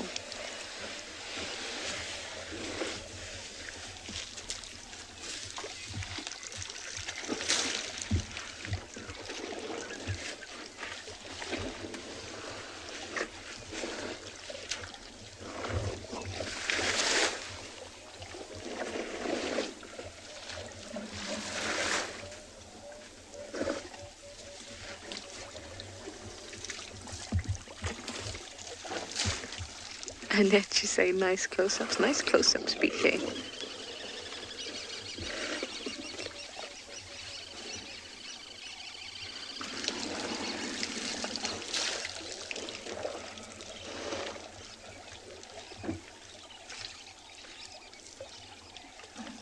Imagine this cold morning, maybe you have a coffee in your hand.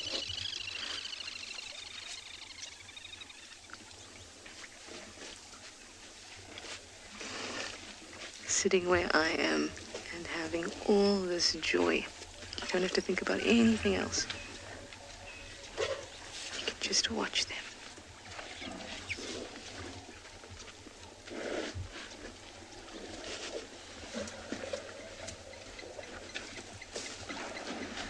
What's lovely is that they came to the side of our car.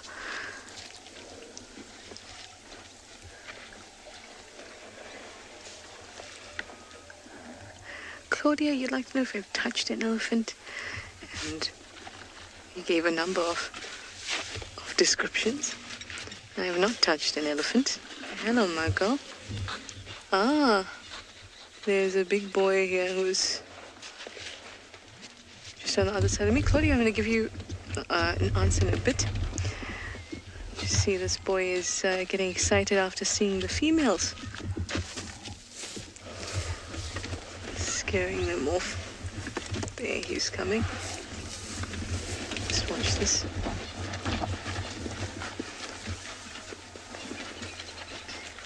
Oh no, they're cornered. There's another big male on the damn wall. Oh no, so nervous. They've managed to release some of their gas.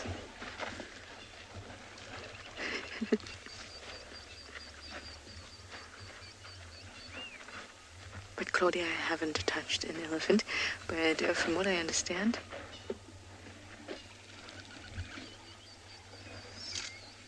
I'd say they're quite firm.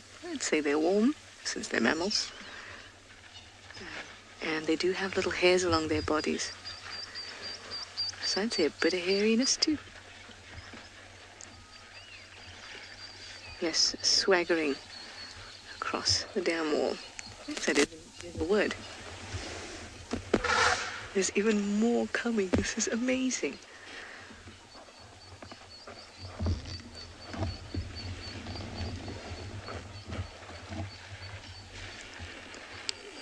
No, all good.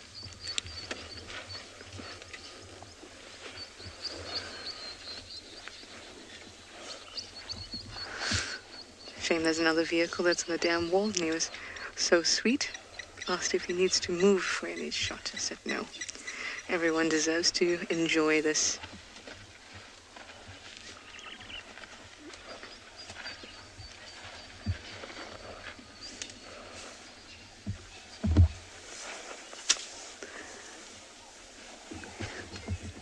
There's just more and more streaming in. Can you hear? I'm going to be very quiet and we're just going to listen.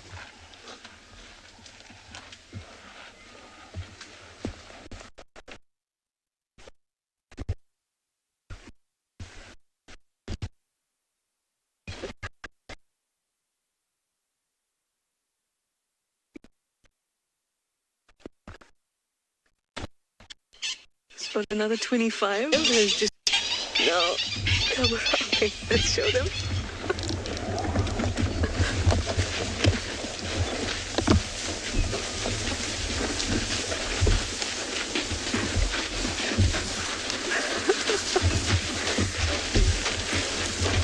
This is unbelievable. Everyone is all right. They have space to move around me, so it's all good. So it's always nice that you position yourself and the elephants either come towards you or away from you, so they don't feel like you're in some way threatening them.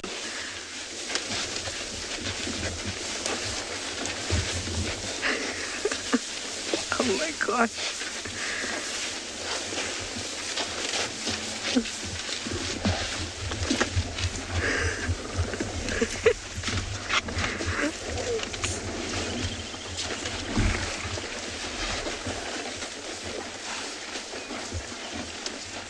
It's obviously a meeting no one told me about. Hello, girl. Neva, you say wowie? Can't think of a more apt description myself. I am speechless.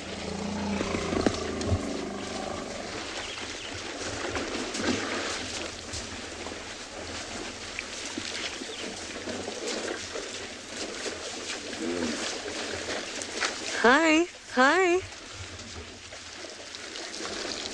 It's okay.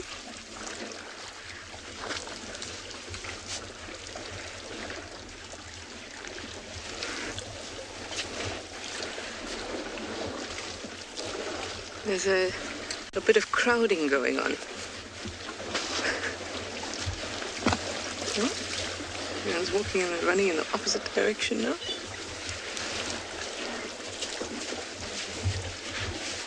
Susie, you say you love to hear them growl or mumbling or grumbling or growling.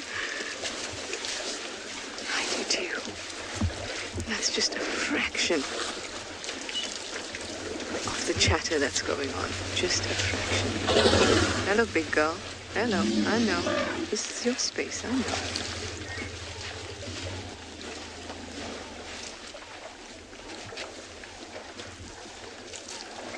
Guys, this is unbelievable.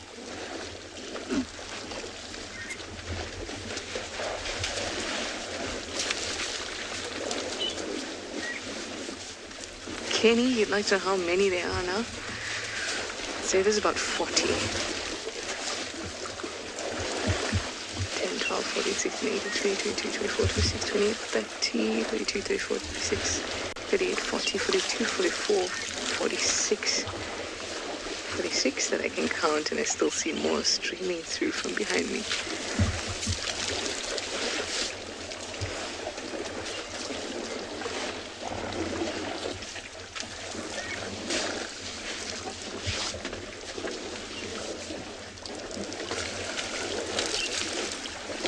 The magnitude of this is just surreal.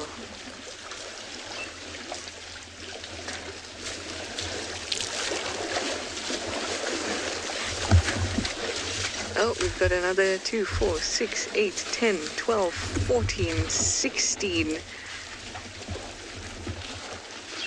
16 additional. So Andrew, you'd like to know why the other herd moved away so quickly? Is it because they did not get along? No, it's actually because there were 2 males. I don't know if you managed to see that. Get onto the dam wall. And once that male came through, the other herd moved off very quickly. And that's because herds usually consist of females and their offspring. We call them breeding herds. And they don't really like the big bulls to harass them, which is what usually happens. And so if they see a big male coming, they will move quite quickly. Now there's another big male on the dam wall now, and that's why these guys are moving very quickly. Can you see that big male? It's taller than everybody else.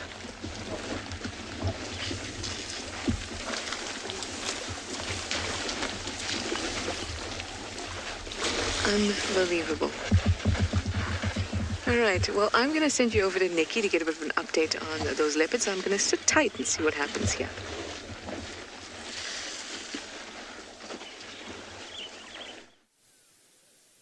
So it looks like this leopard might have spotted an impala behind us. So you can just hear the oxpeckers and look at his face.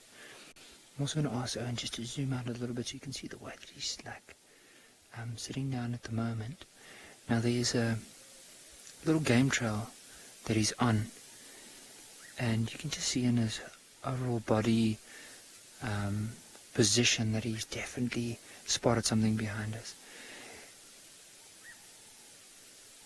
See how he's looking around? It might just be to see where's he going to have more cover. Now we're not going to move at all, like even if he starts moving behind us, because as we said earlier on, we want to give him the best possible chance of a hunt if that is what he's looking out for now.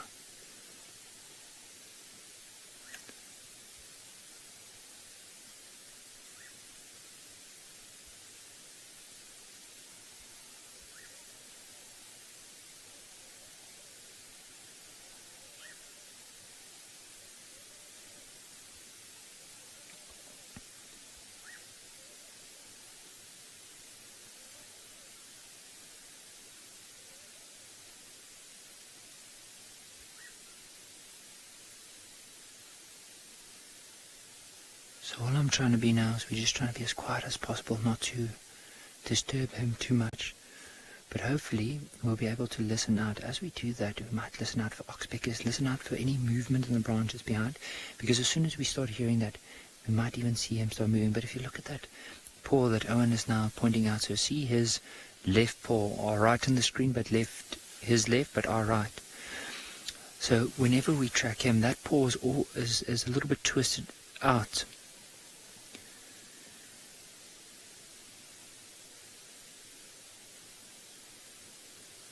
So I think we're going to spend some time with him, and I think we might sit here for the next, because with leopards they do have a lot of patience. But I think while we do that and just sit and patiently wait and see what's going to happen, we're going to send you across to Damon and Abby on Phinda, because apparently he has 2 cheetah.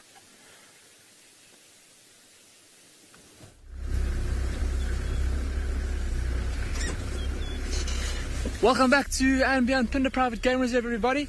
We've managed to find 2 big male cheetah.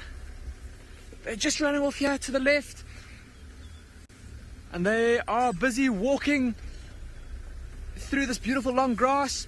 And the way they're moving and looking at how skinny their bellies are, they're definitely hunting.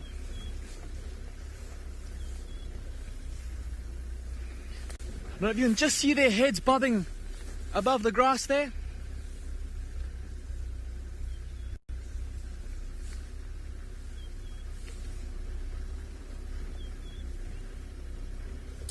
There they go through the morning light.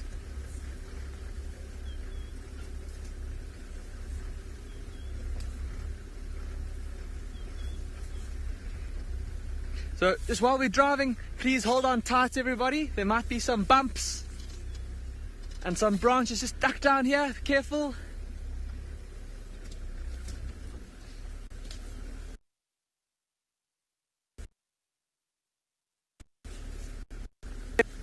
Just around the bushes here.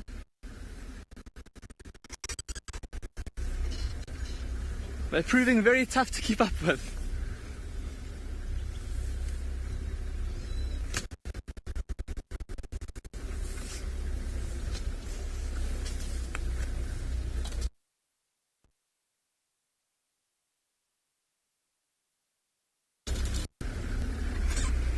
Okay, so there's a little bit of a pathway here, and that should help us to catch up to these cheetah.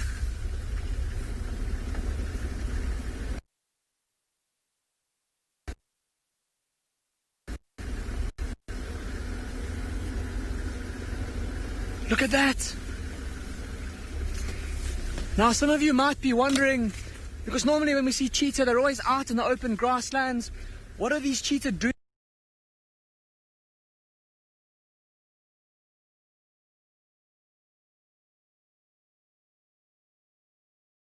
Species impala that tend to prefer living in thick areas. These cheetah here have adapted to actually hunting in slightly thicker bush.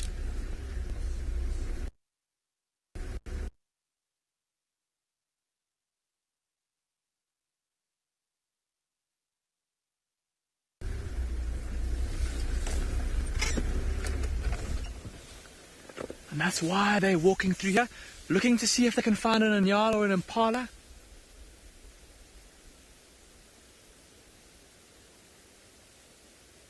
Look at how alert and vigilant they are.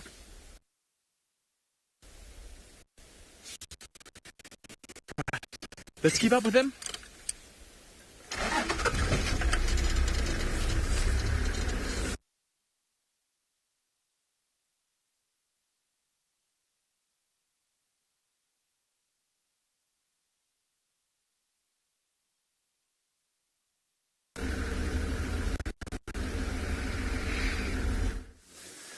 So, sorry about that. I heard everyone lost, or there was a bit of signal loss from andBeyond Phinda with the two males, but I'm sure as soon as they get into a bit better signal, we'll probably see them again. Now, just to show you, so we are looking in the bush right in front of us now. There are, oh, there we go, and on the right there in the open. So there are impala directly behind us. So I can actually spot them. We're not going to move at all. We'll just have to patiently wait here. So he's maneuvering his way around. There's another gap that he might come through now. Can you still see him there? Okay, because I can't see him from my angle here, but the impala are behind us. We're just going to let it play out, give it some time, and what we're going to do is try and listen and see what happens. As soon as those impala start alarm calling, we'll make our way in that direction. But I think for now, remember the whole morning it was good signs that he is looking for hunting opportunity. So let's give him some space so that he can do that. Might just see him. Is it? I heard Owen said he could see the whiskers, but you might just see there is a little gap, and there is an open area, unfortunately, that he has to cover. Hopefully, the impala won't spot him if he goes past there. I'm just hoping that there will be enough cover between him and the impala for him to successfully move across that open area.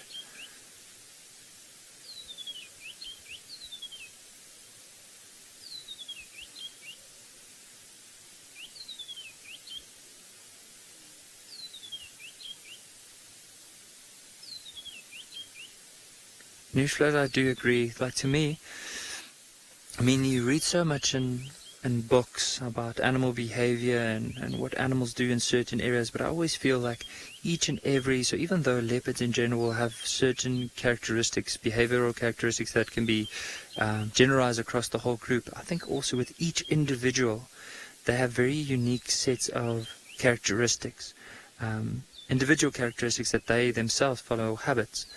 And I think often just by spending time and actually just observing as much as we can from them, we learn about their behavior and see how do they implement different methods, different tools in order to hunt.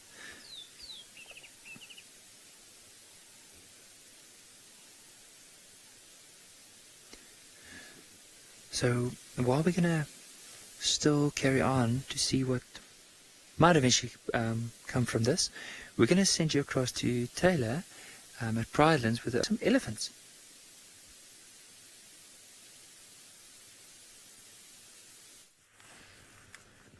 Good luck on following your leopard, Nikki. But yes, we've managed to find an elephant, which doesn't seem too hard to do here on Pridelands, as the whole reserve is filled with them, which brings me much happiness. However, the reason why we are in this area and we seem to be watching this elephant is because of a lion pride that was seen not too long ago, but they've given us the slip and are hiding in the bushes somewhere, so we're still just trying to relocate on them. But I thought with this elephant that we're looking at, he's got a couple of buddies. There's a few more elephant bulls heading in the direction that the lions were. So I thought if we just sit here on higher ground, inevitably we should hear a trumpet, and then we know where we need to go. So that's the plan this morning. Myself and Khat are also basking in the sun, trying to warm up. But it is lovely. It's been, sort of action-packed with lots of signs of animals. And maybe we get lucky this morning, or otherwise this afternoon is another drive. Yay, come out into the open now. He's not too far from the road, this bull. He's just slowly feeding on a couple of things. What have you got in your trunk? Can't really see what he's looking for. He did push down half a marula tree and then did absolutely nothing to it. Oh, he has got a big branch.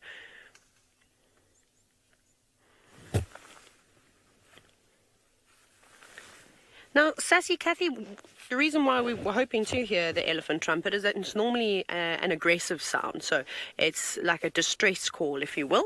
However, it's not uncommon to hear it with young elephants.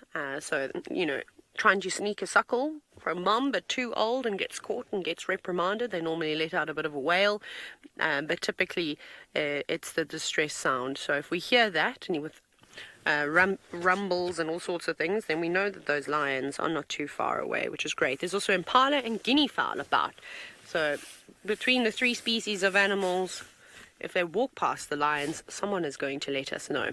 And it's important to know what animals you have in your surrounding area, so that if you do start to hear an alarm call or a trumpet of sorts, you know exactly where to go. And so something just to keep in mind. Can't see what he's eating though, but whatever it is, maybe it's a bush wallow that he's feeding on. Definitely after the cambium layer, after the bark, you can see he's not really interested in the leaves. He's putting the other side of the branch that he's snapped off into his mouth. Now you can see doing a little corkscrew motion, grinding down with those molars. And you can see how the bark becomes quite sort of white in colour, and that's the cambium layer.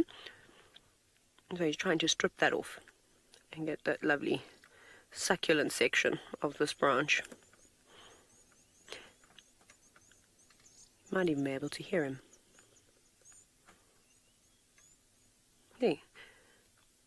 Saving that little piece for later, just putting it in the curve of his trunk there. Another piece, saving that one. It's like a little picnic basket that he's got there. That's quite efficient. There we go, done. Stripped all the bark that he wanted to, and now he can enjoy it. Very clever. I don't think you very often see elephants, storing their food there in that little temporary pouch that they've got. Obviously, it's not a pouch, but it was quite cool to see. And now he'll start looking for another piece.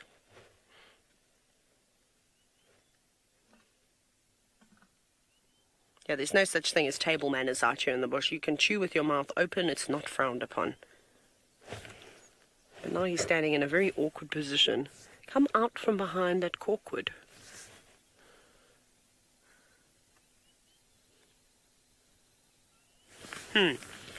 Mr. Elephant.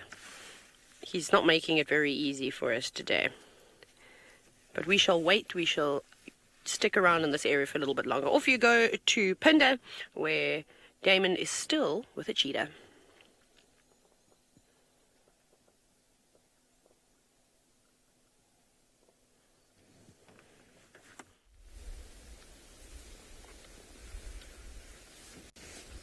Shall I drive on the other side? Yeah.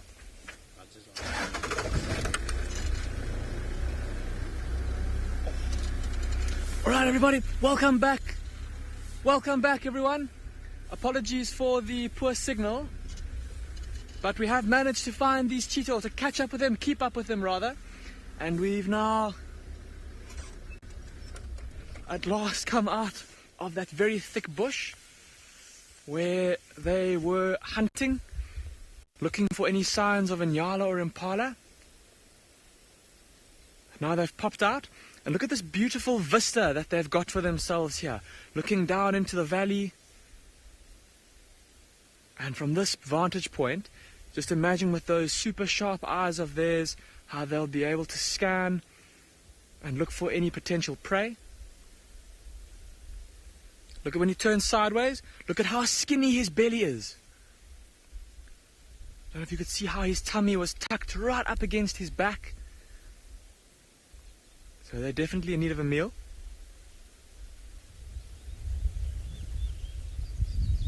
See how they're lying really close together and even licking each other's faces.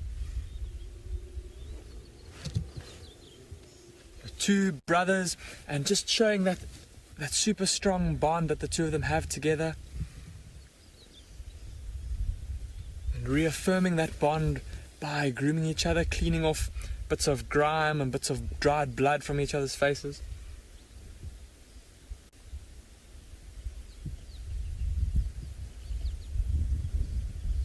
Isn't that just a beautiful scene as well, and that lovely golden light?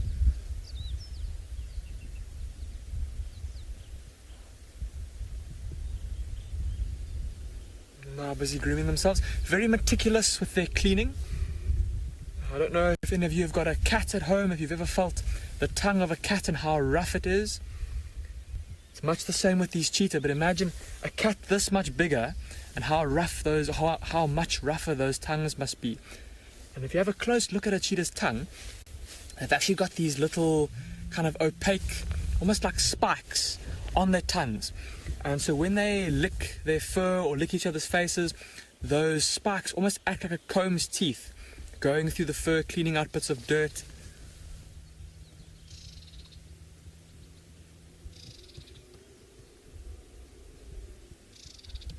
And it was actually our tracking vehicle that was out this morning that managed to find these cheetah for us, and they've been following them for quite a while. They said they've been looking to try and hunt. They tried to hunt some impala.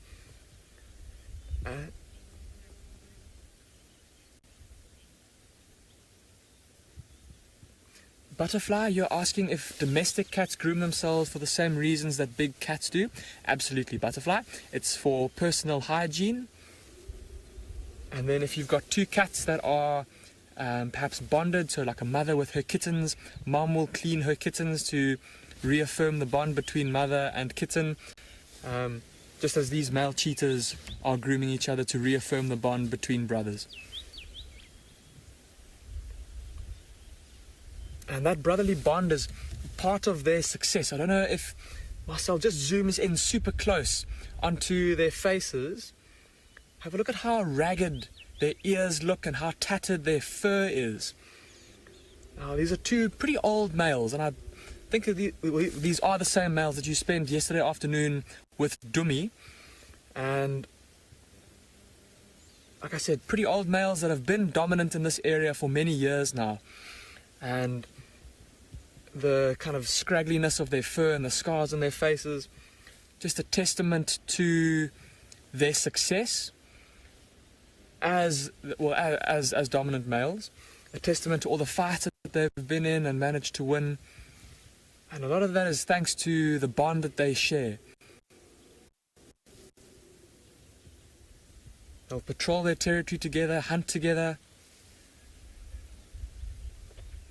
And if one male gets injured, the other male will still be able to hunt and thus feed his brother indirectly.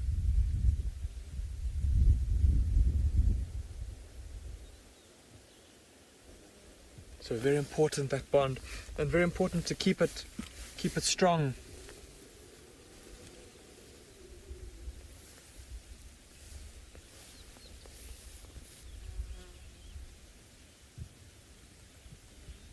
Now how he's grooming his shoulder.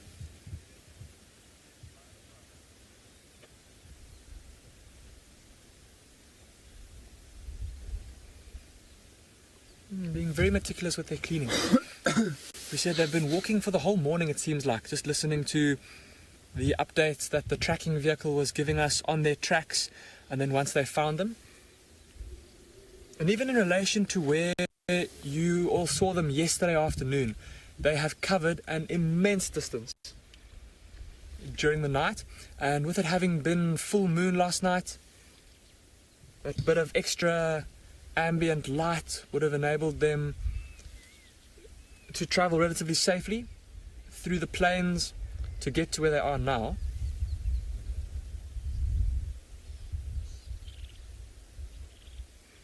And I think now they're maybe just a bit tired, taking some time out to rest and recuperate before they carry on with their hunt.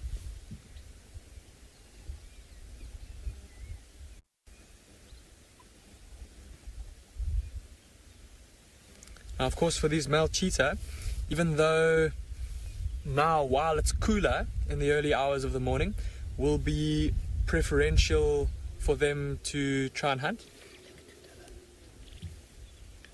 They might still hunt a little bit later on in the day. It's advantageous for them because there'll be less competition for food with predators like lions. But we're going to spend some time with them, and we'll let you know if they do get up and carry on hunting. For the meantime, though, we'll send you across to Dylan at Tswalu.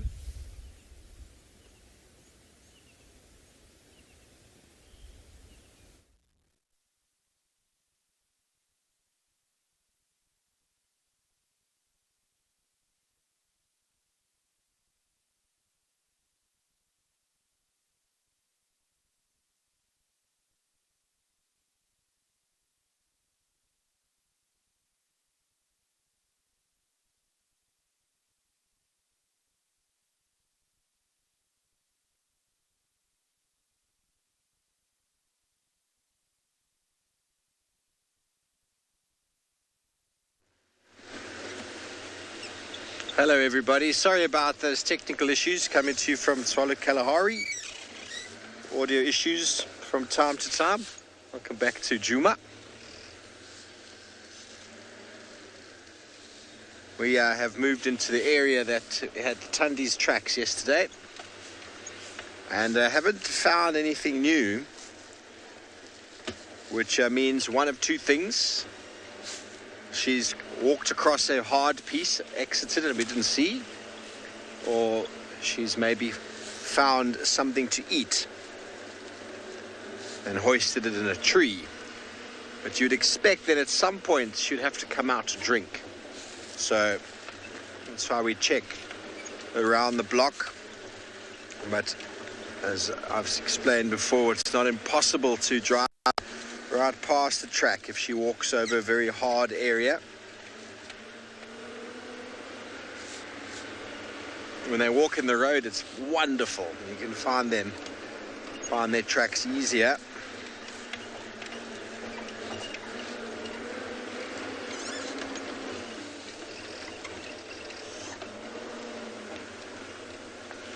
Dove, I think Tani's doing very well. Very well. She's not as grumpy as ever. She's always a little bit grumpy, but that's the Tundi we know and love.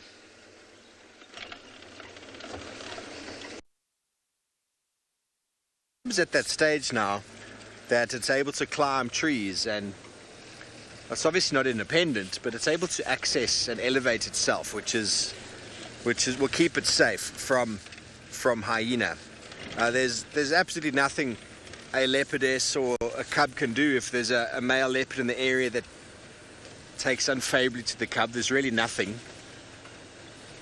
And if it can climb a tree, it can avoid lions and hyenas. So two of the biggest threats.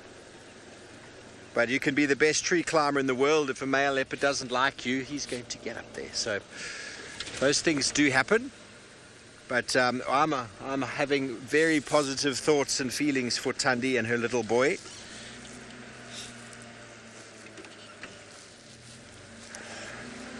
There is an elephant that walks around here that's got a cub track in his foot. You know, the bottom of an elephant's foot has got wrinkles on it. And that one looks just like a leopard cub. You probably saw me stop short there.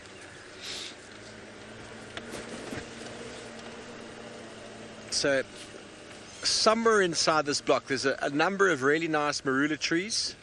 You'll be able to see there if we just switch off. We're ideally hoping that tandem's moving or has been moving, and there'll be some alarm calls, some animals to shout. Obviously, if we find the tracks going in and out to the same area, then you can almost be certain there's a den or a kill. Okay, well, andBeyond and Ngala and Nikki has got a leopard. I don't know if you can see him, but let's go have a look.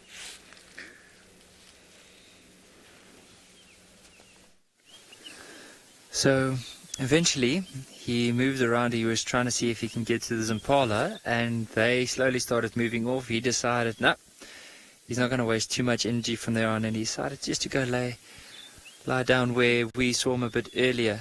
And you can see now he's curled up into a little ball in the warm sunlight, and now just warming up until probably later on we'll move into a bit of shade. But just based on his behavior, I don't think he's going to be heading anywhere pretty soon. Might just be here for the next little while. But let's give it some few minutes, see if he gets up. If not, I think we'll carry on with our search this morning. Maybe we can go past the river where Rowan and Sean saw that lioness with her youngsters. But let's first just spend some time with him.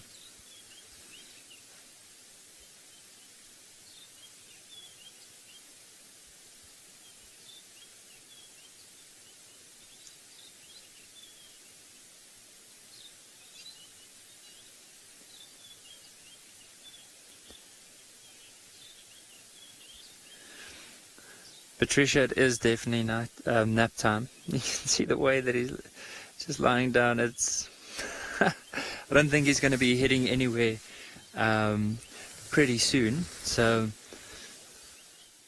what I'm going to try and do is, I think for now we're going to probably let the poor man be and slowly carry on with our search.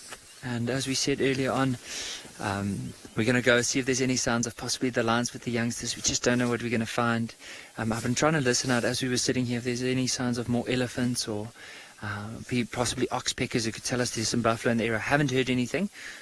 Also, no lions roaring this morning as of yet. So for now, let's leave him be and let's carry around.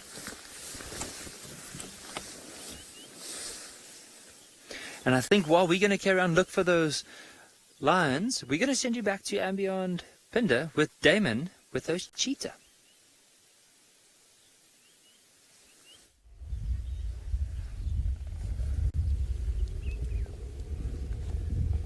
Welcome back, everyone. We're still sitting with these two big male cheetah, and as you can see, they still haven't moved too far from where they were a little bit earlier. Still resting, and just as we cut away from you on our last little segment, Marcel noticed that at least one of the males, the male on the right, has got some blood on his leg. See where he's licking now? There's a little bit of blood on the front of his shoulder there. And then looking at the male on the left, looking at his paw, he also looks like he's got a bit of a sore there. So perhaps a little injury that they picked up whilst hunting earlier this morning. It doesn't appear to be influencing the way that they've been walking. They've been walking normally, so I don't think it's anything serious. Look at how that male is busy grooming his paw, how he's licking his paw. And this is a fantastic opportunity to have a closer look at a cheetah's paw. Have a look at those claws sticking out the front of his toes.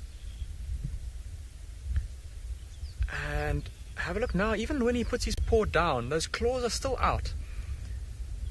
So once again, those of you who've got cats at home, or those of you that have had a close look at either a domestic cat or a lion's paw or a leopard's paw, you'll know how those claws protract out of sheaths.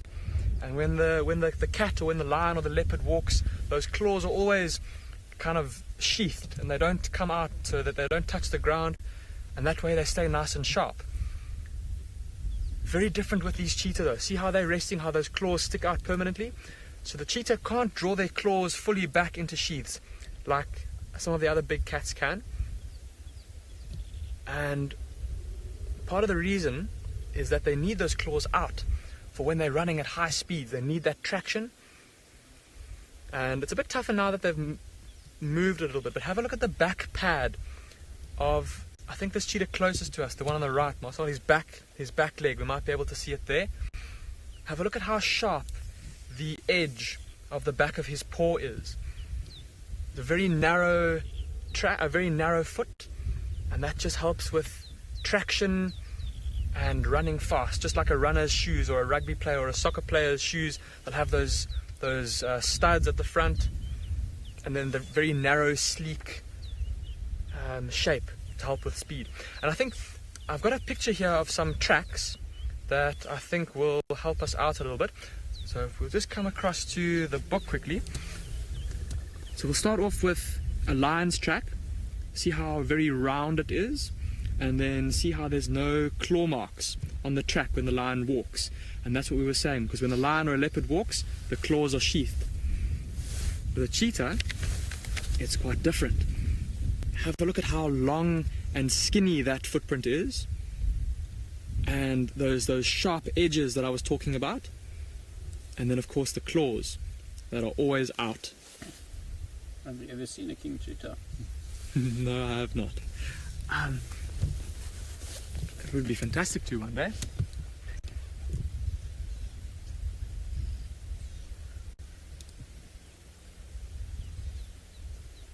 Look at how they've now positioned themselves, each one facing in a different direction, just to maximize their awareness. Trish, you're asking if they make a clicking, clacking sound when they walk. Trish, I imagine if they were walking on tiles or concrete, then they might make a bit of a noise. Something similar to a dog.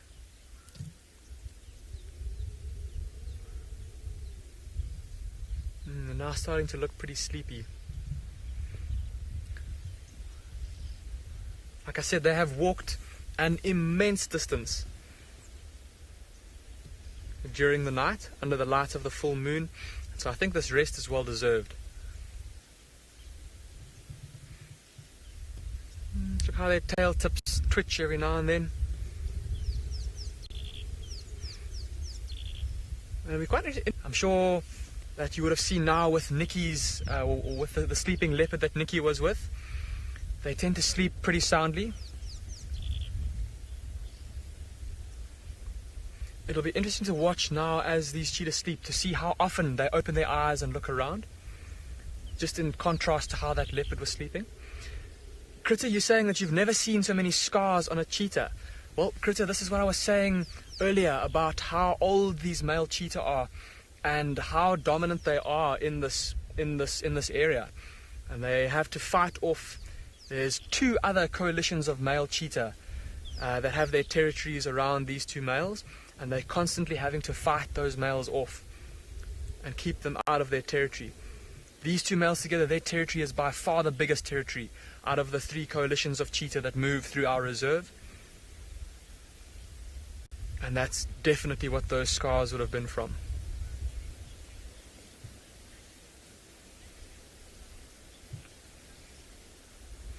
So we're going to keep on watching these cheetah, soaking up the morning sunlight and resting. In the meantime though, we'll send you across to Dylan, who's I believe also enjoying the morning sun.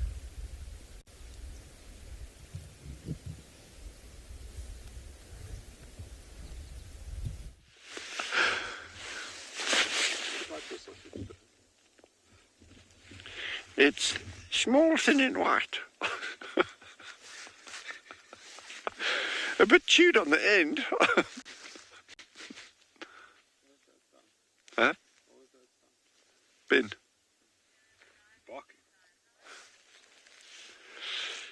So we've waited so long for you to join us again. I actually grew a beard this time.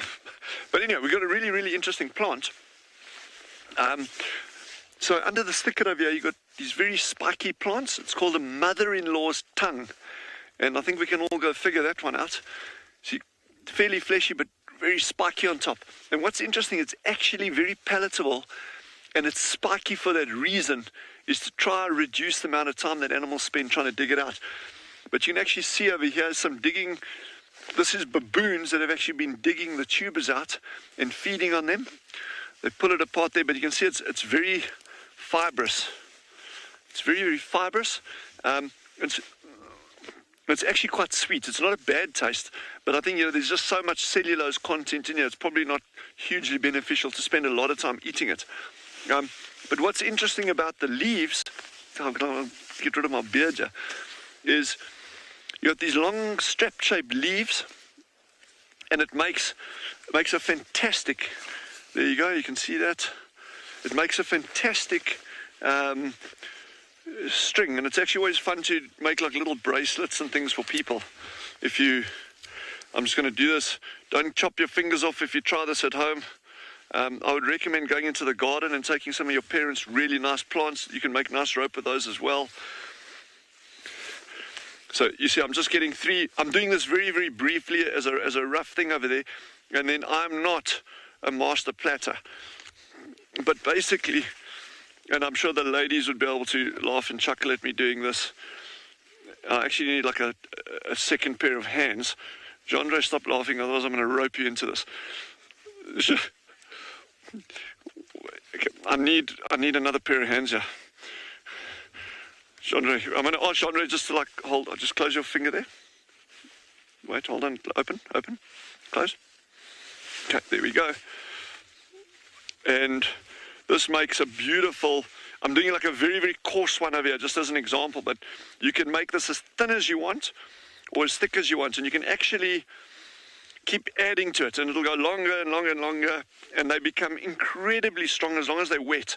It's really a good kind of Hessian rope, and they are remarkably strong. And I would actually challenge, and I have over the years challenged many people to even try to break one that's not even a quarter as thick as this, much thinner. There's no ways you're going to break it. And I'm a bad example, but you're not going to break it. I mean, there's just no, but anyway, that's quite a good example, and they have been used traditionally for for making rope. I mean, that's a good rope, and you can make this as long as you want. You can make it 20 meters long. So interestingly, where our colleagues are working down at Ngala and Juma, Phinda, those areas, they've got the exact same species, but it actually gets broader leaves and much longer. So, which makes it easier if you're doing making these kind of things. These are just quite fun for doing little bracelets and things. So that's quite a nice one. And I don't know if you're going to be with us much longer, but I can show you something else very, very quickly if you want. If you move over to the vehicle over here.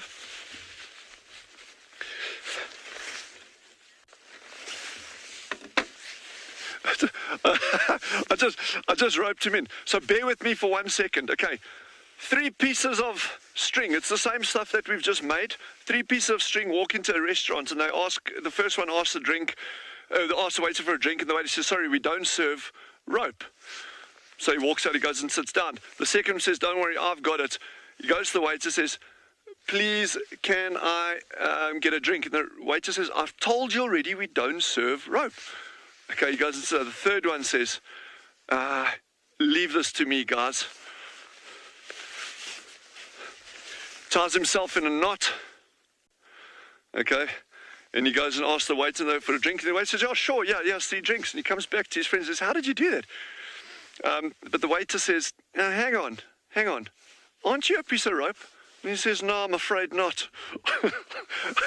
Yeah, that was weak, but it's quite fun. While we're on the subject of indigenous plants and using them for We're just going to look for something else interesting here quickly, but in the meantime, head back to Ngala for the lion cubs. That should be quite good.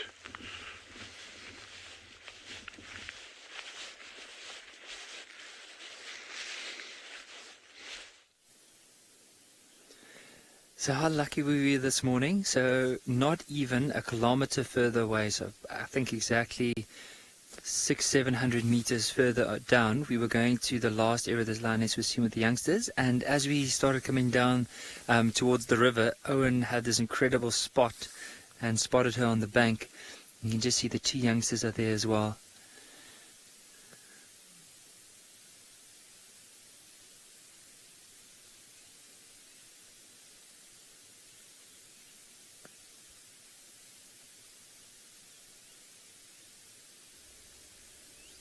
Just look at the size of that little paw next to Mom, and you can see how big Mom is in comparison to that little one.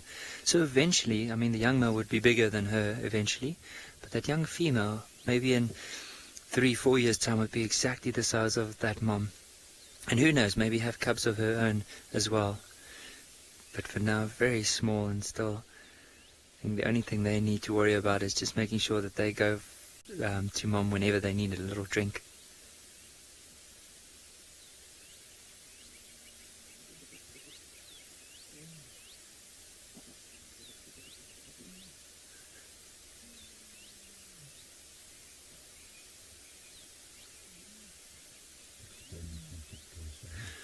So,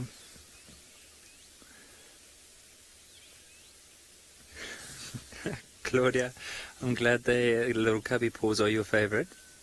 I think there's very few people that will disagree with that, if any. I think from all the animals, probably some of the cutest little babies has to be lions, and of course little elephants, and cheetah as well.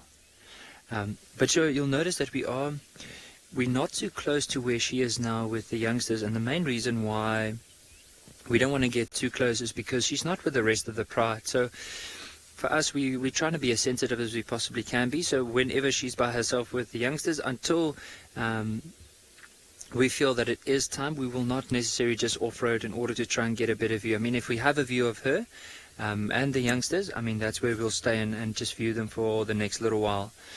And also the other thing is it's just so nice to see them carrying on with their normal behavior without having any influence on them. So I think it's quite nice. Let's just see if they'll come back. I saw them going down off to the left there, and I think if they carry on like that, they're probably just exploring a bit. You can imagine they're getting to an age now where they're quite curious about everything around them. So they might just go down and eventually come back up again. But how's that for a view? I mean, we're basically sitting on top of this bank, trying to see if we can find the lion cubs, but then just look in the back, you'll notice the massive river.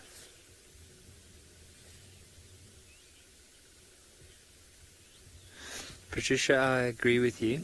I think it's probably one of the cutest little calls, or when they have to call Mom, it almost sounds like someone saying ow. So you just hear the little one go like, oh, oh. And then Mom, of course, has to go and investigate, or they'll just come back to Mom, and Mom gives like a bigger contact call. But it would be nice to hear. What we can do, though, let's spend some time with her. But if we don't see them,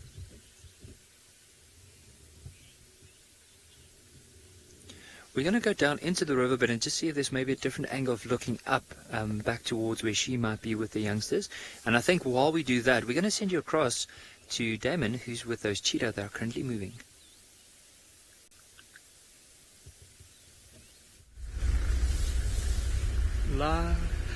Welcome back, everyone. So these cheetah have just stood up, and they're walking again.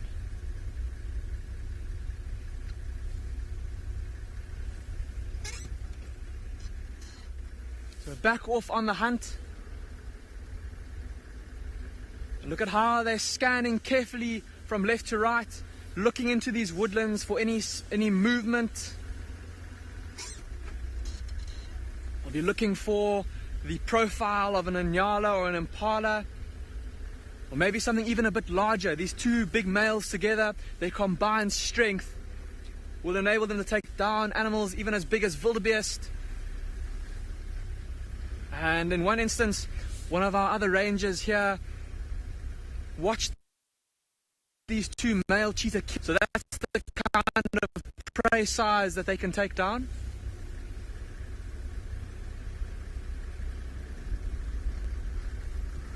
And we're just gonna cruise along behind them.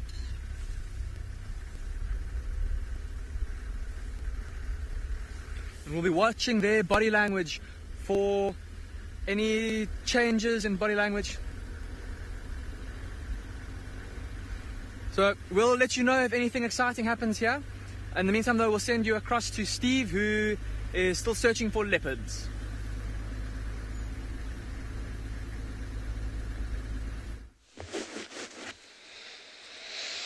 Oh, well, thanks, Damon. Welcome back, everybody. Just after we last spoke with you, we actually heard the alarm calls of a Ngala. Oh! No, that's more like a baboon. Wow! Like that, Dolly. Something like that. Like a dog barking. And so we turned around and we came charging down the road in the car, and we saw a lightning flash of a leopard across the road. So we followed it off-road. He went behind a turma mound. He looked quite low, looked quite skittish, moving away from us, and then started stalking some impala. We waited to try and see if we could see him again. The impala ran away. We heard the kudus even louder. Oh! Much louder bark. Sorry about your ears. And we followed the kudu's line of sight, and then we went out. We ended up on the other side of this block, and then the nyalas were barking over here again. So, we think it's Mawati, and Shadulu's abandoned both males in search of something else, because Mawati's not the most relaxed male leopard. We thought maybe the mating session that they were going to go through was going to provide. But now we're sitting here just having a look at this dense thicket in the drainage line, and we're listening for some more alarm calls. Celia tracking does require a lot of patience, and it also requires the ability to spend time and just listen, not just looking at the ground. You've also got to be able to listen and switch off, obviously, the engine of the car. You can't hear things, but alarm calls of Ngala, impala and kudu are extremely reliable. But if the male's not relaxed, which he's not, because we came along the road and he just bolted across the road. If he's not relaxed, it's very hard, especially in the daytime, to spend any time with him. He's much more relaxed after dark. These animals have a very different behavior as night falls. Lions and leopards, their whole attitude and everything just sort of shifts. They have far less, what do you say, their fear driver of man is far less at night. So it makes them even more potentially dangerous at night. It's one of the reasons why we don't go walking at night. And if you do walk around camp, make sure you have a suitable torch. Okay, so this is exactly the area we've been trying to find Tundi in. And Mawati's been in this area. When Dave got back on, was it Monday, Darby? Last week, we had a male leopard calling here and we couldn't find him. And then we tracked that male leopard, who then Tristan ended up finding and confirming it was Mawati mating with Shadulu. So I have a very strong feeling that Mawati is the father of Tundi's cub, because they're in the same area. Okay, well, Nikki's spent time with cats already this morning, so let's go over to him so he can actually show you one.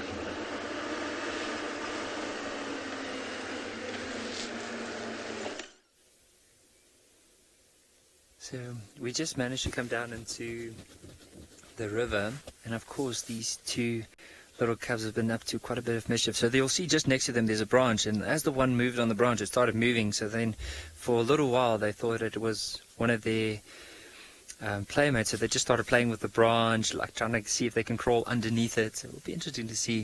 I think the one on the right might have found a little branch to chew on, or a little twig. So have a look at this one, just off to our left.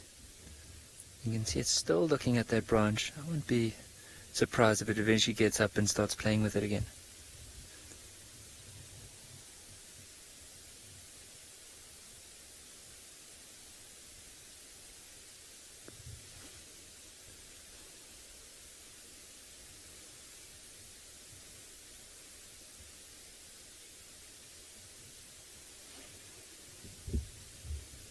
And you'll just notice off to the right of where they are is where Mom is sitting down. Elizabeth, they are cute.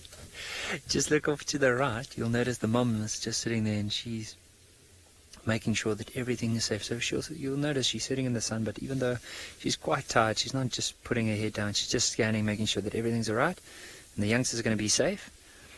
And while they exploring about.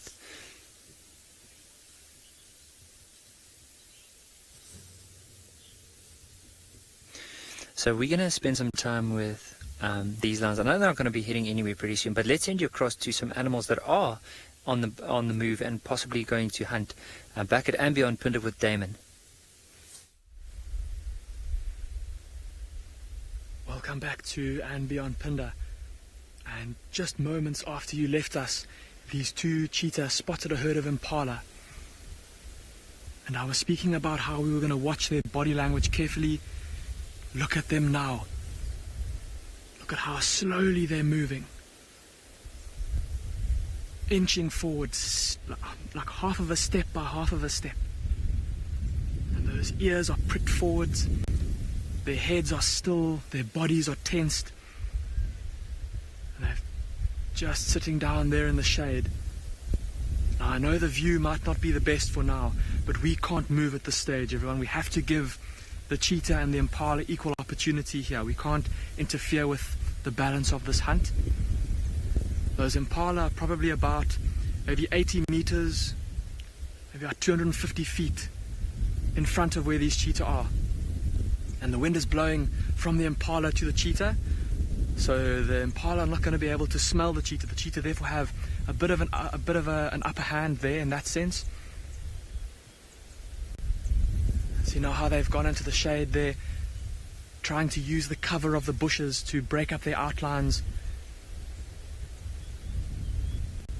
Those impala haven't noticed them. Wild, you're saying they've gone into hunting mode? Absolutely.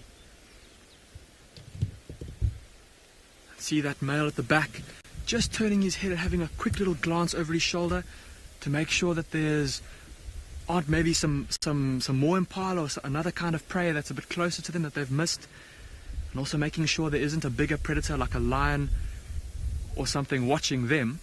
There have been a few lions, or there is a pride of lions that was found in this area a little bit earlier today, and those cheetah may have picked up their scent, so they'll be quite wary. And now just sitting in the shade. So like we said, these are two old experienced male cheetah. They know what they've got to do, and they also know that patience is a virtue when it comes to hunting. So right now they're just staring at those impala, looking to see if there's an individual will be a slightly better target. So maybe from there they'll be able to see if one is an older individual, or maybe it's limping a little bit, maybe it's sick, and that will be the one that they'll want to hunt.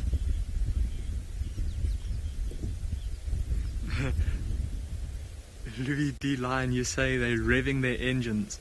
They're definitely getting their engines warmed up, Louis D. Lion. I don't know if they want to do any revving though, because that might chase the impala. Alright, so the impalas have started to feed a bit more to the left, and they're heading into some thicker cover, which will be good for these cheetah. It'll mean that they'll have kind of more places to hide as they sneak up on the impala. And we're going to watch them now. Also, it's also now a good opportunity for the cheetah to have a closer look at this herd. With the impala all strung out in a line, they'll be able to select their target.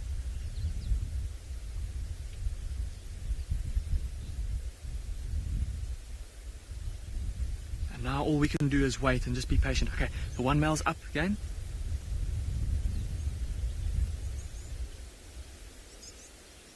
And we've noticed with these two male cheetah that there's one in particular that seems to be slightly more dominant, and he tends to lead the hunt.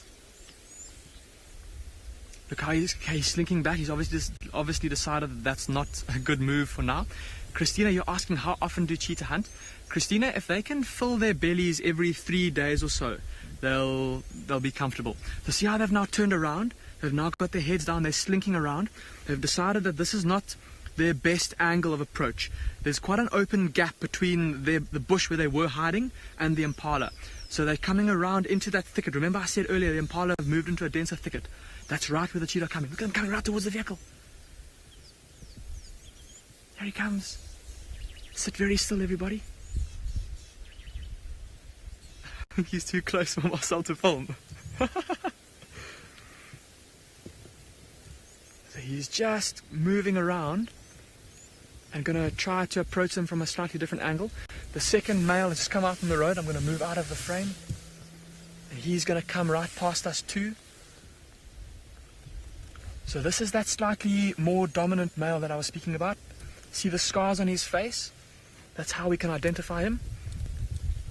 Look at how he's walking with his head down, trying to minimize his profile. I just want to see where they're going. Okay, they've moved sufficiently far away enough that I think we'll be able to position ourselves. The impala also pretty far away from us too, so we're not going to have an influence in this hunt if we move now. So let's just turn around.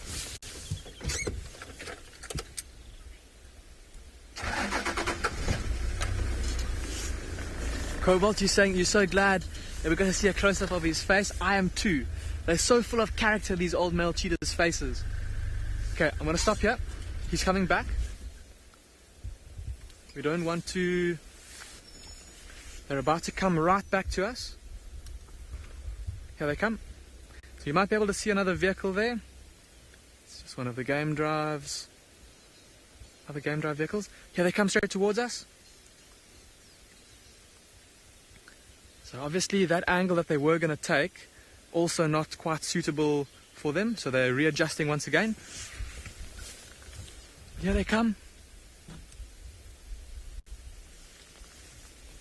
And it actually looks like they are moving out of the area of these impala. So I wonder if they've just decided that this is not an opportunity that's worthwhile for them to take. We were talking about how every 3 days or so, if they can eat, they'll be doing well. They don't want to waste any energy hunting.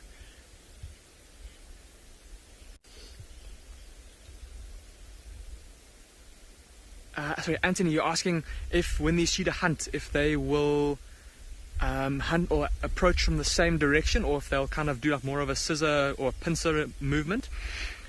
Anthony, they, in my experience watching these cheetah, they tend to go from a similar area. So they won't quite like lions like loop around as we often see with lionesses. They'll tend to both go from the same direction. But then as the hunt kind of unfolds, as the animals start to scatter, you'll often find that one might see or anticipate the curve that an animal's going to run, and he'll try and cut them off. But that maneuver normally happens once the hunt is actually on, once the chase has begun, in my experience that I've seen while watching these male cheetah hunt. And again, they've seen something. Look at their body language again. They've started to prick their ears, and they're staring into the thickets there. And that's a much denser patch of bush there. So again, sitting down and weighing up their options. Like I was saying earlier, they don't want to waste energy starting a hunt that they feel they're not going to have success in.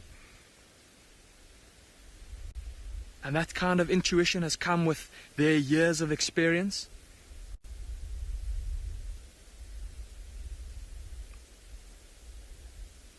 What a magnificent backdrop as well. Look at the beautiful rolling hills behind them, that beautiful savanna grassland stretching out into the distance. J-Pact, you say that they're so in sync. It is quite amazing, I suppose. They often seem to move as one unit. And I suppose it just comes with the fact that they're brothers and they've lived together their whole lives, and that close brotherly bond that they share, and that need to constantly be on their best game, so to speak, in order to help each other to survive.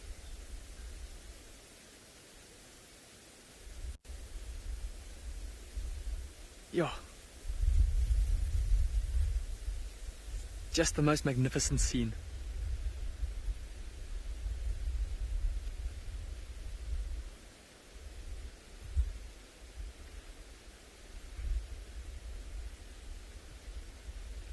And now, almost looking in different directions at different times, just making sure that their awareness is up all the time. Mrs. Johnson, you say you love their brotherly love? Absolutely. Very touching to see. And that male on the left, still now looking back towards us. And back into those thickets. So I wonder if he maybe hasn't spotted something quite far into the bush there. And right now he's just weighing up whether or not it's a viable hunting opportunity. And the male on the right looked like he was scanning a little bit further into the distance, down the road. Have a look at, there's that bit of a more open patch of grassland. And I mean, from this distance, you'll definitely be able to see something moving around there.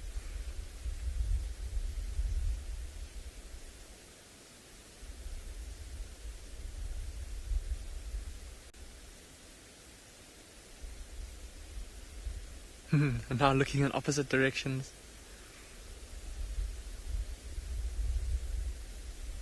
And see how they've positioned themselves kind of on the edge of that little bit of shade there. Once again, just trying to give themselves a bit of cover. So anything that's downhill from them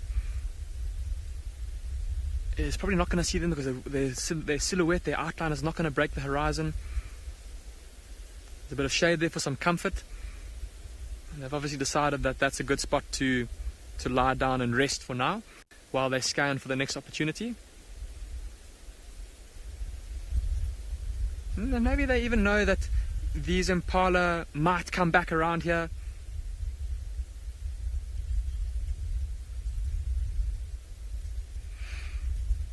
While we spend a bit more time with these cheetahs that are busy resting now, we'll send you across to Nikki, who's also got some resting big cats.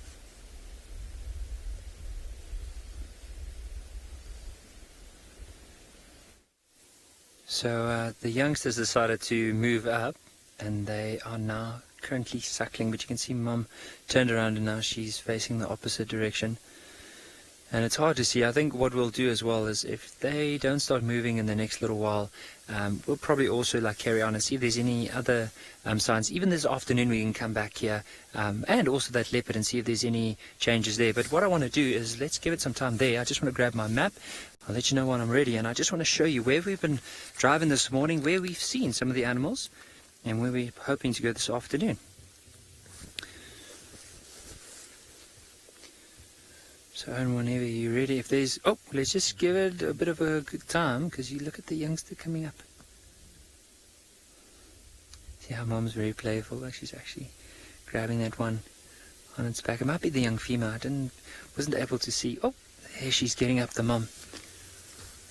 Ah, see. Ngala never fails to deliver. Well, that's the bush in general. It's not just Ngala. I mean, Juma, Tswalu Kalahari, andBeyond, Phinda, Pridelands. There's just all these beautiful places.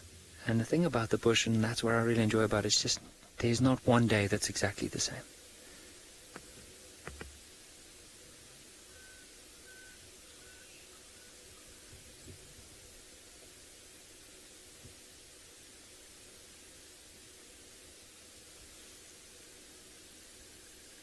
Imagine them coming into the riverbed. Like, how beautiful would that be? Oh. Mom was just repositioning a little bit.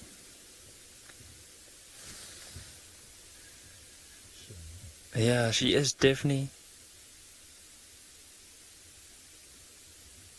Elizabeth, we have been very lucky.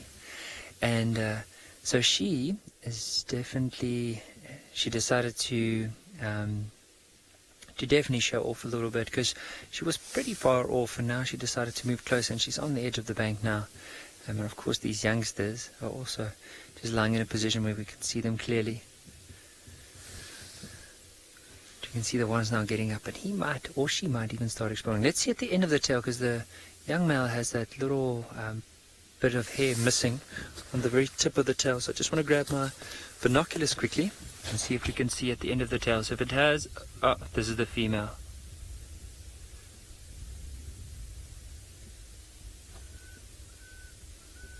So the young male is playing it very safe. He's all cuddled up next to Mom. But the young female explorer at heart, so she's just scanning the area to see if there's any potential thing that she can possibly hunt. No, I'm kidding. She's just probably scanning, very curious of what's going on around her.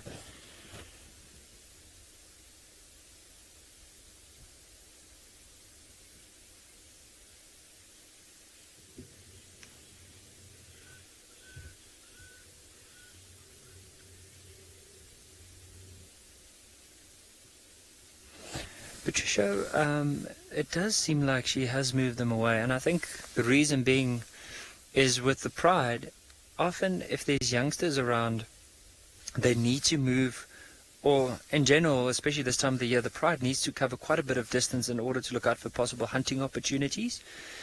And with the mom, also, the bigger the amount of youngsters within the pride, of course, the less food there would be for everyone.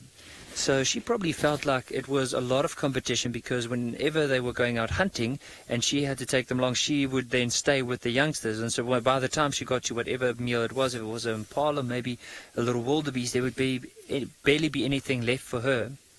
So for her to increase her chances of survival, but also that of the cub, she probably moved away, because at least if she makes a kill, it's hers. So she doesn't have to share it with other lions that would eat a lot of it.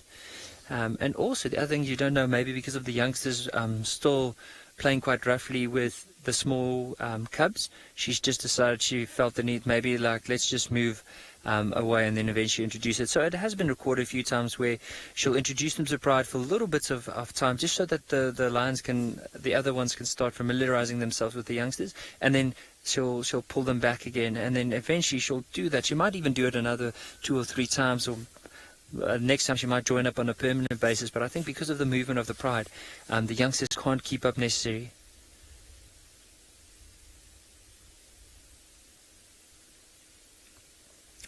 So we're going to enjoy these lions, and while we do that, I'm not sure if Dylan found anything, or if he's enjoying the sun this morning, or if there's any potential update for us. But we're going to send you back to Tswalu Kalahari, to Dylan, and just find out. It sounds like people have been having amazing viewing with cheetah and lion cubs and that. So I'm just going to chat to you very, very briefly about that. Those white seed pods that are on my, or seed, those fluffy things that are on my face earlier. They're actually amazing.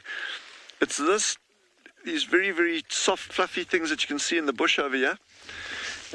It's called a horn pod, Pergolaria. And look how delicate and soft those are. Okay, but there's a very good reason that it's a creeper that actually grows in these bushes. So it's not a bush itself, it's just a creeper. But there's a very good reason that the plants have this. And I'm going to release it here, and you'll see what happens. With a light breeze. Look, there they go.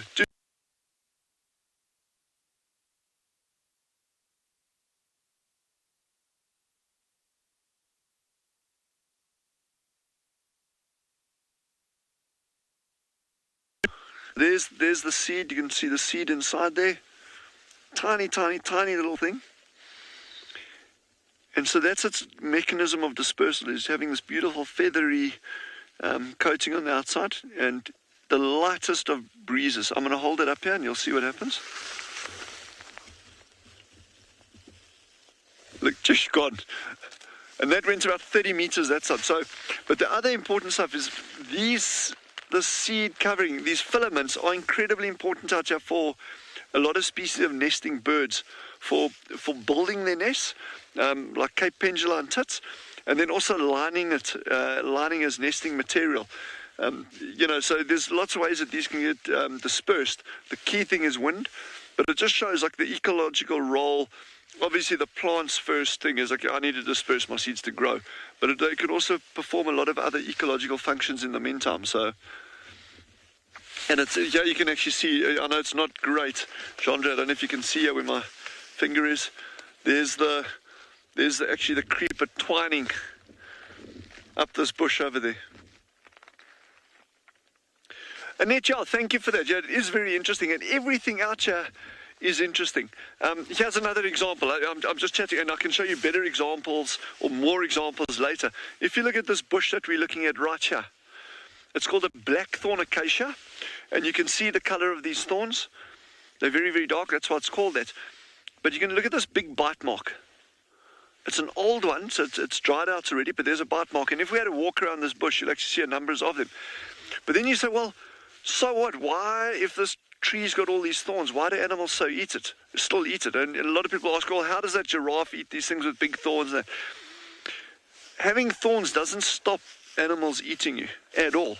So when you see a tree with lots of thorns, doesn't mean animals aren't going to eat it. The key thing there that it does is it prevents the amount of time. It makes it difficult for an animal to eat it and to get to the leaves. So it'll like nibble a little bit, and then it'll move on to something a little bit easier. But it also, while the animal's fiddling around trying to get past all these thorns, it actually gives the tree time to start, in some cases, or in many cases in fact, start increasing the chemical compounds in the leaves to make the leaves more unpalatable. So it's like these thorns are really a diversion. It buys the plant a little bit of time to escape complete herbivory. So in other words, if this thing didn't have thorns, animals get you and they just like smash it completely. So thorns are really, really important. But anyway, that's just like leading on from that little beautiful pergolaria inside there, that creeper with these dispersal mechanisms, onto how does this plant protect itself. So when you say it's interesting, there are just so many facets to all of this. So, but in the meantime, let's head back to Trish. I think she's got some lion cubs. Enjoy it.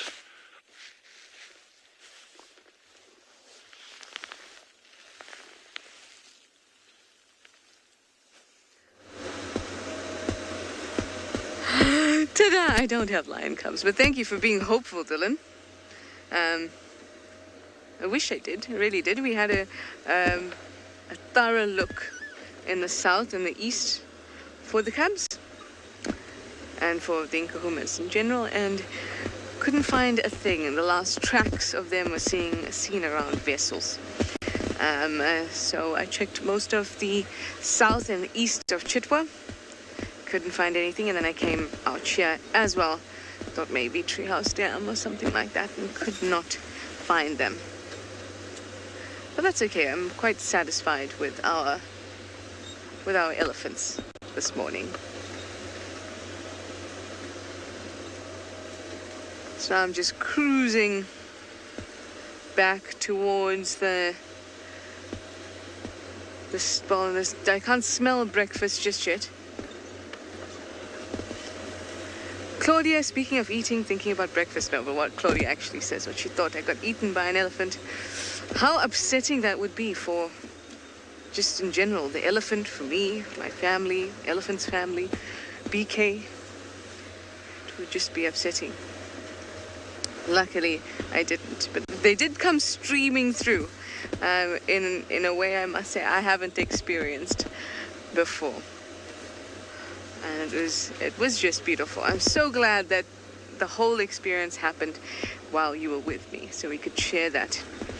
Anyway, like I said, I'm feeling breakfast take over me. I'm sure Steve feels a similar way, but let's see what he's doing.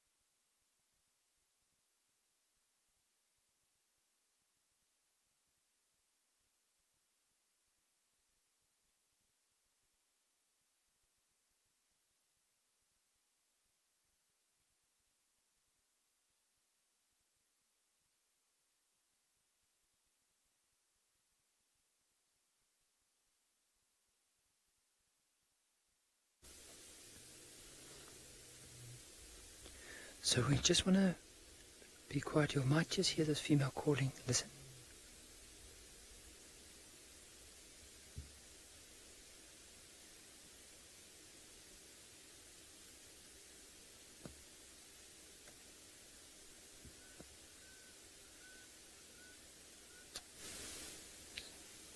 I think she was probably just calling the cubs, but sorry about that. I heard there wasn't any audio with Steve, but hopefully we'll get that all sorted, and then next time we'll have some better audio there.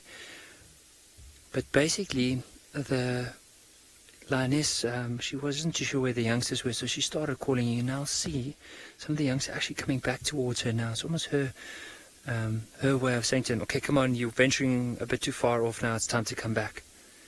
But it looks like... just see the head of the one.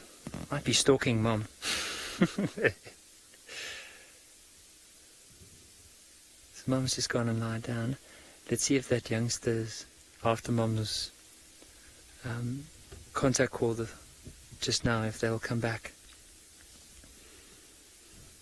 You can see she's very relaxed. She's just cleaning herself now.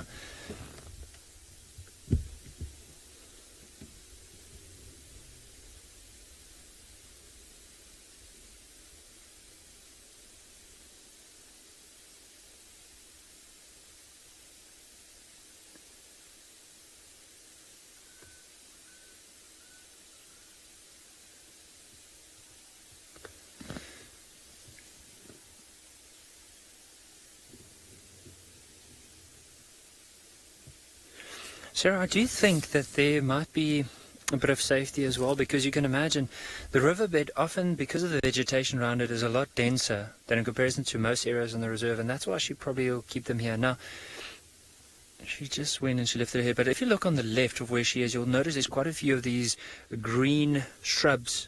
It looks like a shrub. It's actually a very dense tree called a buffalo thorn. Now, the thorns on that tree is horrible, and for something to try and get in there, unless there's a clear path going in, it's very, very hard to do that. And the thing is, that's where she apparently was seen last night. So she's probably just hiding the youngsters in that really dense buffalo thicket whenever she goes and hunts. Because this morning, Eric and Pete were driving a road not too far away from here, and they found tracks of her, and they were going in the opposite direction. So where she is now, just behind her in the westerly direction, so going in that direction. And there was only tracks of her, so she might have left the youngsters here to go and look for a hunting opportunity, and then eventually came back. And so this area then at least gives her enough protection. But also the other thing about the riverbed is that a lot of animals, there's a bit of water behind us in one of these pools. And so you might find that the animals that then come down to drink, she could be patiently and strategically waiting here for them to come down and use that as an opportunity to hunt. For her, it's just now basically trying to make most out of every situation and be as opportunistic as she possibly can be, and bearing the fact that there's some youngsters around, so she can't be very selective. Whatever she can manage, her size, probably a little bit bigger than her, and her size down, that's what she'll be aiming for. So impala would probably be the main one, but if there's any warthogs, wildebeest, zebra in the area, she'll also take that opportunity. And just for her now at the moment, she has such a nice vantage point of everything around her. Now, I'm going to ask Owen just to zoom out and then just do a little pan, I think, from her just around, just so that everyone can see the riverbed that we are currently in. And then afterwards, so have a look at that. So this is the view that she would have. I'm just going to lower my head so that you don't see any of my head, but just have a look at that. How amazing is it though? So for her, very, very well placed. I think it's very strategically, and it also shows quite a lot of her experience. Even though she is still young, she's a very good mum.